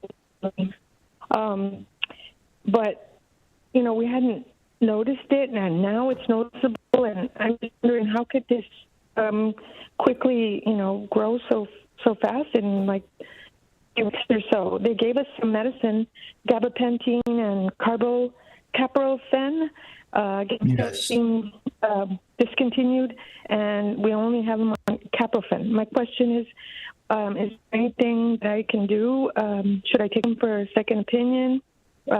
Absolutely. I mean, welcome to my life. When I graduated Cornell, 1 out of 10 dogs got cancer. It was always a disease of the old. A study I wrote in my last book, 1 out of every 1.61 dogs right now in the United States get cancer, and it's a prominent disease of the young. You should never treat cancer by email or a radio show. So yes, get a second opinion. Look for an integrative veterinarian that can mix the best of both worlds. I worked on over 40,000 cases of cancer in my career, and I turned so many of them around that were considered hopeless and non-responsive. If you watch the movie, the documentary they did on me, the dog doc, you'll see the cases in there of dogs having 2 weeks to live, and all of a sudden they're living 4 years. But you should handle this appropriately. And like I said before, I don't like carprofen. There are other non-steroidal anti-inflammatories that are less toxic to liver, but definitely get a second opinion, maybe a third opinion from an integrative veterinarian. Thank you, Maribel. And thank you, Dr. Marty. Patsy in Arroyo Grande, California. You are on the air with Dr. Marty. Hi, Dr. Martin. Thank you. I adopted a few years back a feral cat, like a 20-pound Maine Coon. But he's integrated pretty well with me, except he won't use the litter box, and he goes and uses my neighbor's flower bed, and she gets mad about that. Is there any? I've tried everything to try to teach him to use the litter box. I just don't know how I can do it. Yeah, it's a toughie. I mean, there are cat behaviorists that specialize in conditions like this. It just sounds like it doesn't sound like a medical issue. It doesn't sound even like a stress issue, like I mentioned, many times before earlier, the rescue remedy. It just sounds like this, especially if he was feral. I would see if you could find a cat behaviorist you could consult with. Sheila in Bainbridge Island, Washington. You're on the air with Dr. Marty. Hi, Tom. Look, the end of humanity was interesting. As I vote for Jane Goodall for president. And Dr. Marty? Sheila, I'm sorry, your phone is breaking up terribly. I don't hear anything. Yeah, I can't understand you. I'm going to put you on hold. Mateo, she's on line 3, if you can pick up Sheila and find out what's going on. Pat in Mason, Michigan, you're on the air with Dr. Marty. Hi, Tom. Hi, Dr. Marty. Hi, Tom. Hi. I love your show. Been a long-time subscriber. Thank you for what you do. I have a question. We have a rescue cat. Was 3 years old last year when we adopted him. He is part Maine Coon. He was from a hoarded house, but that's all we know. He is lovely. He's wonderful, but he will not stop scratching all the woodwork in the house. We have tape on our woodwork. We have aluminum foil on our woodwork. Is there anything we can do? It's a year. I mean, my answer would be the same as the last one. This sounds like a behavioral issue, not a medical issue. And I would, if you could rule out anything going on with a routine annual blood sample and make sure there's nothing medically going along, try to find a cat behaviorist to consult with, because this just sounds, hey, I have it myself with my cats in my house. They're now about 90% onto the scratching boards we got, but some of our chairs and couches do get the brunt of it. And, we make sure that their nails are always trimmed short. Yeah, welcome to my world. Mary in Huntington, Indiana. Hey, Mary, you're on the air with Dr. Marty. Hello, and thank you. I was just about to hang up because I think my question's been answered about getting my cat to use the darn litter box. He came from the outside, and he just will not even look at it. Yeah, sometimes trying different litters, I've seen it work, but it sounds behavioral. Do you think if it's a form of the question of the day, Tom, that tossing a little dirt in with the kitty litter might make him think that? Yeah, different, more earthy kind of litters I've seen work.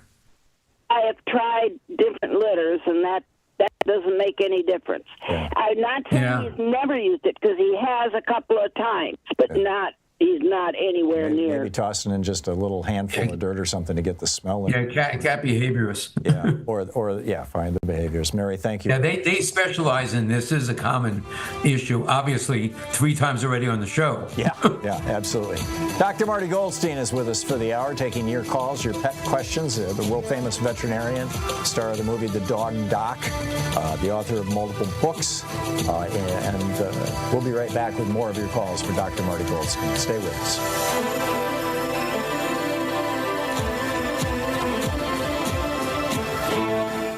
You're listening to Thom Hartmann. Visit thomhartmann.com for audio and video archives. I will add, you can find his bio and his information and his products over at drmartypets.com, drmartypets.com.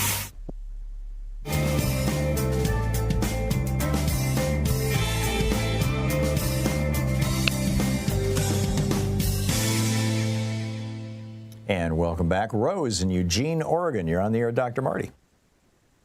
Hi. You advised a woman earlier whose cat had digestive issues to feed him boiled meat diet. I want you to tell her that boiled meat alone is not enough. Cats in the wild eat the stomach contents of their prey, and they get some vegetable material. Cats that are fed a whole meat diet with no vegetables go blind because they lack an essential amino acid. Oh, I agree. I was not recommending this as a permanent diet. It was just to stop the GI issue in like 2 or 3 days. We've done that the tens and tens of thousands of cats I did, we put them on that. Boiled potato added to the diet is a very GI-friendly kind of additive that could help knock out a GI problem. But, I developed my food based exactly on what you just said, nature. It has, for cats, 86% meat, but the other 14% is seeds, berries, fruits, vegetables, which mimic what a cat would eat in the wild. So you're 100% correct. Sheila in Bainbridge Island, Washington. You're on the air with Dr. Marty. Hi, Dr. Marty. I'm in Bainbridge Island, and I want to do the da-da-da-da. Congratulations on all of your works and your books and everything. My question is, I have a huge problem with 3 dogs with scratching.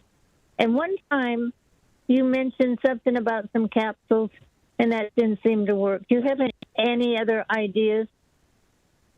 Yeah, I mean, probably 80% of the animals I saw in my career had some form of allergy, and there are really good nutritional supplements that act like drugs for allergy. beta-sitosterol, fish oil, quercetin. There are certain herbs that are anti-inflammatory, antihistamine in effect. And if you have 3, I would recommend trying to consult with a local integrative veterinarian. And the diet, too, has a lot to do with this, because a lot of the commercial foods are made by a process called extrusion, which heats the food high. When you heat food, you cause these things to form called AGEs, advanced glycation end products. And scientifically, they have been shown to enhance the allergy inflammatory reactions in the body. So sometimes switching animals like this to a raw or freeze-dried raw diet under the guidance of your veterinarian could do wonders for allergies. Yeah, and I would add, hopefully it's not too much of a plug to say that Dr. Marty's foods are, all your foods are freeze-dried?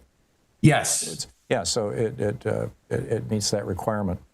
This is also, people can also put together their own basic pet food, right? You can do pet food at home? Yeah, you have to know what you're doing. And, if you're working in consultation with an integrative veterinarian who has not been brainwashed on the only thing you should give is commercial dry kibble.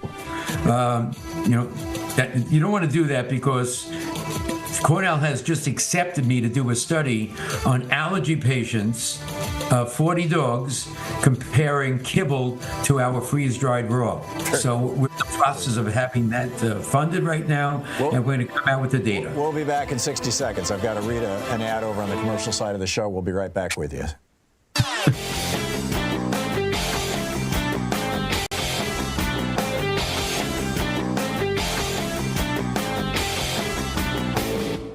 Hey, thanks so much for sharing our program and for reaching out to our stations and sponsors and letting them know that you're listening. It really means a lot to us. Between 40 years of Ronald Reagan's neoliberalism destroying the American middle class and all the just horrors of January 6th and the Trump presidency, America's waking up, and that's a really good thing. There's actually, some books coming out about this. Mine, The Hidden History of Democracy. Neil Howe's The Fourth Turning is here. And it looks like a moment of American renaissance is upon us, if our media doesn't screw it up, which raises the question, can we have democracy and Fox News? Can the two coexist? Like, when Fox News runs chyrons saying that essentially Joe Biden is a wannabe dictator who's throwing Trump in jail because he's his political opponent. There's a whole rant about this and an in-depth analysis of what can we do with regard to repairing our media here in the United States over at HartmannReport.com. I think you'll find it interesting. Check it out. Welcome back. Dr. Marty Goldstein is taking your questions about your pets. Susan in Raleigh, North Carolina. You're on the air with Dr. Marty. Hi. I have a 5-year-old mutt. She's 55 pounds, and she also just happens to be deaf. But she's on Apoquel, which does not seem to stop her from chewing on her paws. This is another allergy question, I guess. She also licks the furniture, and I'm constantly sitting down, and my pants are wet from her. I have just recently put her on Nature's Blend. I can't really afford to give her nothing but Nature's Blend, so I have her dry dog food, and I wet the Nature's Blend and put it on top of it. Do you have any other advice? And I kind of answered that before. There are, I developed a product, not to promote the product. You could look it up online and mimic what's in the formula. It's called Shine and Luster. And in there are the nutraceuticals or supplements that I've used successfully in tens of thousands of allergy patients to help reverse them without side effects. I'm not fond of the drug Apoquel. Sometimes it works really good, but it's documented side effects, and the side effects I've seen in practice from it down the road, I just didn't like. So we did a lot of food allergy testing in my practice. It's not 100% accurate, but we learned a tremendous amount on a lot of our patients from eliminating a food that they were known to be allergic to. So, yeah, there's a lot to do. Consulting with an integrative veterinarian is probably the top of the list. Brad in Fife Lake, Michigan. You're on the air with Dr. Marty. Hey, how you doing? Your question. Can you hear me? Just fine. Yes. Question. Okay, I have a 6-year-old diva that broke her, she chipped her bone in her one leg a couple of years ago, had surgery done on it, and I've noticed that this year she seems to be limping more, with it. So I figured arthritis. Took her into the vets, and she said, yes, arthritis, So is there anything organically that I can give to her to help her out?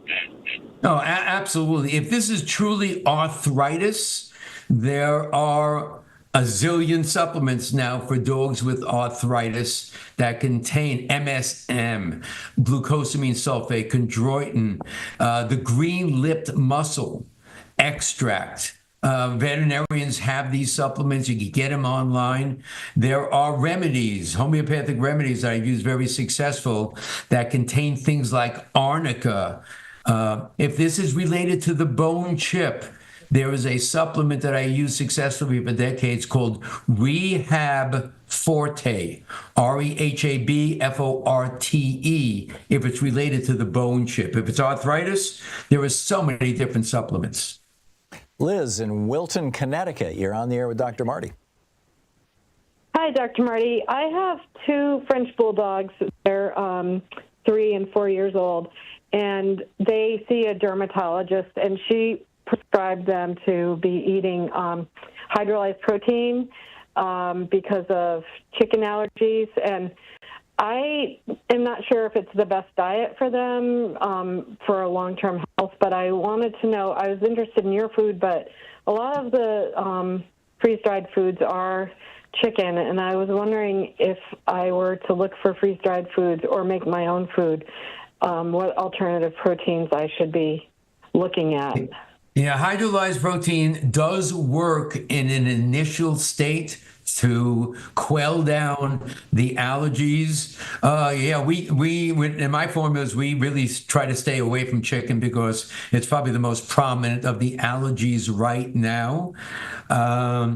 But adding the nutraceuticals that I mentioned before, like I said, you could go on and look at my Shine and Luster supplement, look at the label online, and just replicate the ingredients in that. You could get those supplements at health food stores. I've seen them work wonders over the years. I mean, you make your own home-prepared diet and you avoid chicken, it could work really good. Remember what I said before about AGEs causing the inflammatory reaction process. So when food is cooked, it's going to cause more advanced glycation end products that are going to lead to more inflammation. So going more towards a raw diet is going to help. That is great. We have just 25 seconds left. Any thoughts on, things we should be? Oh, we're hitting the end of the show. I'm sorry, Dr. Marty. Thank you so much for being with us today. Oh, it's always a pleasure, Tom. We really appreciate it. People, happy holidays. Yeah, happy holidays to you too. People can track down your website at drmartypets.com, as in drmartypets.com. Dr. Marty Goldstein. And thank you for being with us today. We'll be back tomorrow, same time, same place. Get out there, get active, tag You're It, and I'll catch up with you tomorrow. Stay good. Have a great afternoon. Be good to yourself and your friends, people around you, and stay safe. We'll see you tomorrow.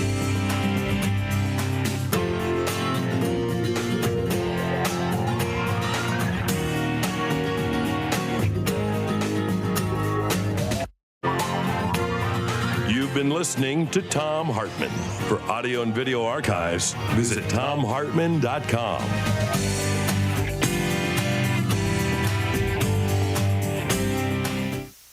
In addition to bringing you the Thom Hartmann Program here on Free Speech TV and Video Media Online, have to be a jerk we also have a whole set of ways you can interact with us and tools you can use to spread the word about the The good importance news of is that democracy many and the companies, threats big to and it small, in the in our food republic. economy are blazing First, a there's your different daily path through homework. Wall Street's Sue jungle of Nethercutt puts greed, together a daily demonstrating email that newsletter money that has and a link to morality can every be story I compatible. discuss on the air. Texas So you supermarket can find chain my sources and you H-E-B, can for share them example, with your friends. has drawn an It's intense free and loyal you can sign customer up at base by ThomHartmann.com. 1, Second, investing I in publish good my daily wages and take every benefits day for over at the employees, 2, HartmanReport.com showing up in website. such That's emergencies also as free if pandemics, you want the hurricanes, daily 5 days freezes, a week to rant give in your essential inbox. supplies and hands-on No ads help. either.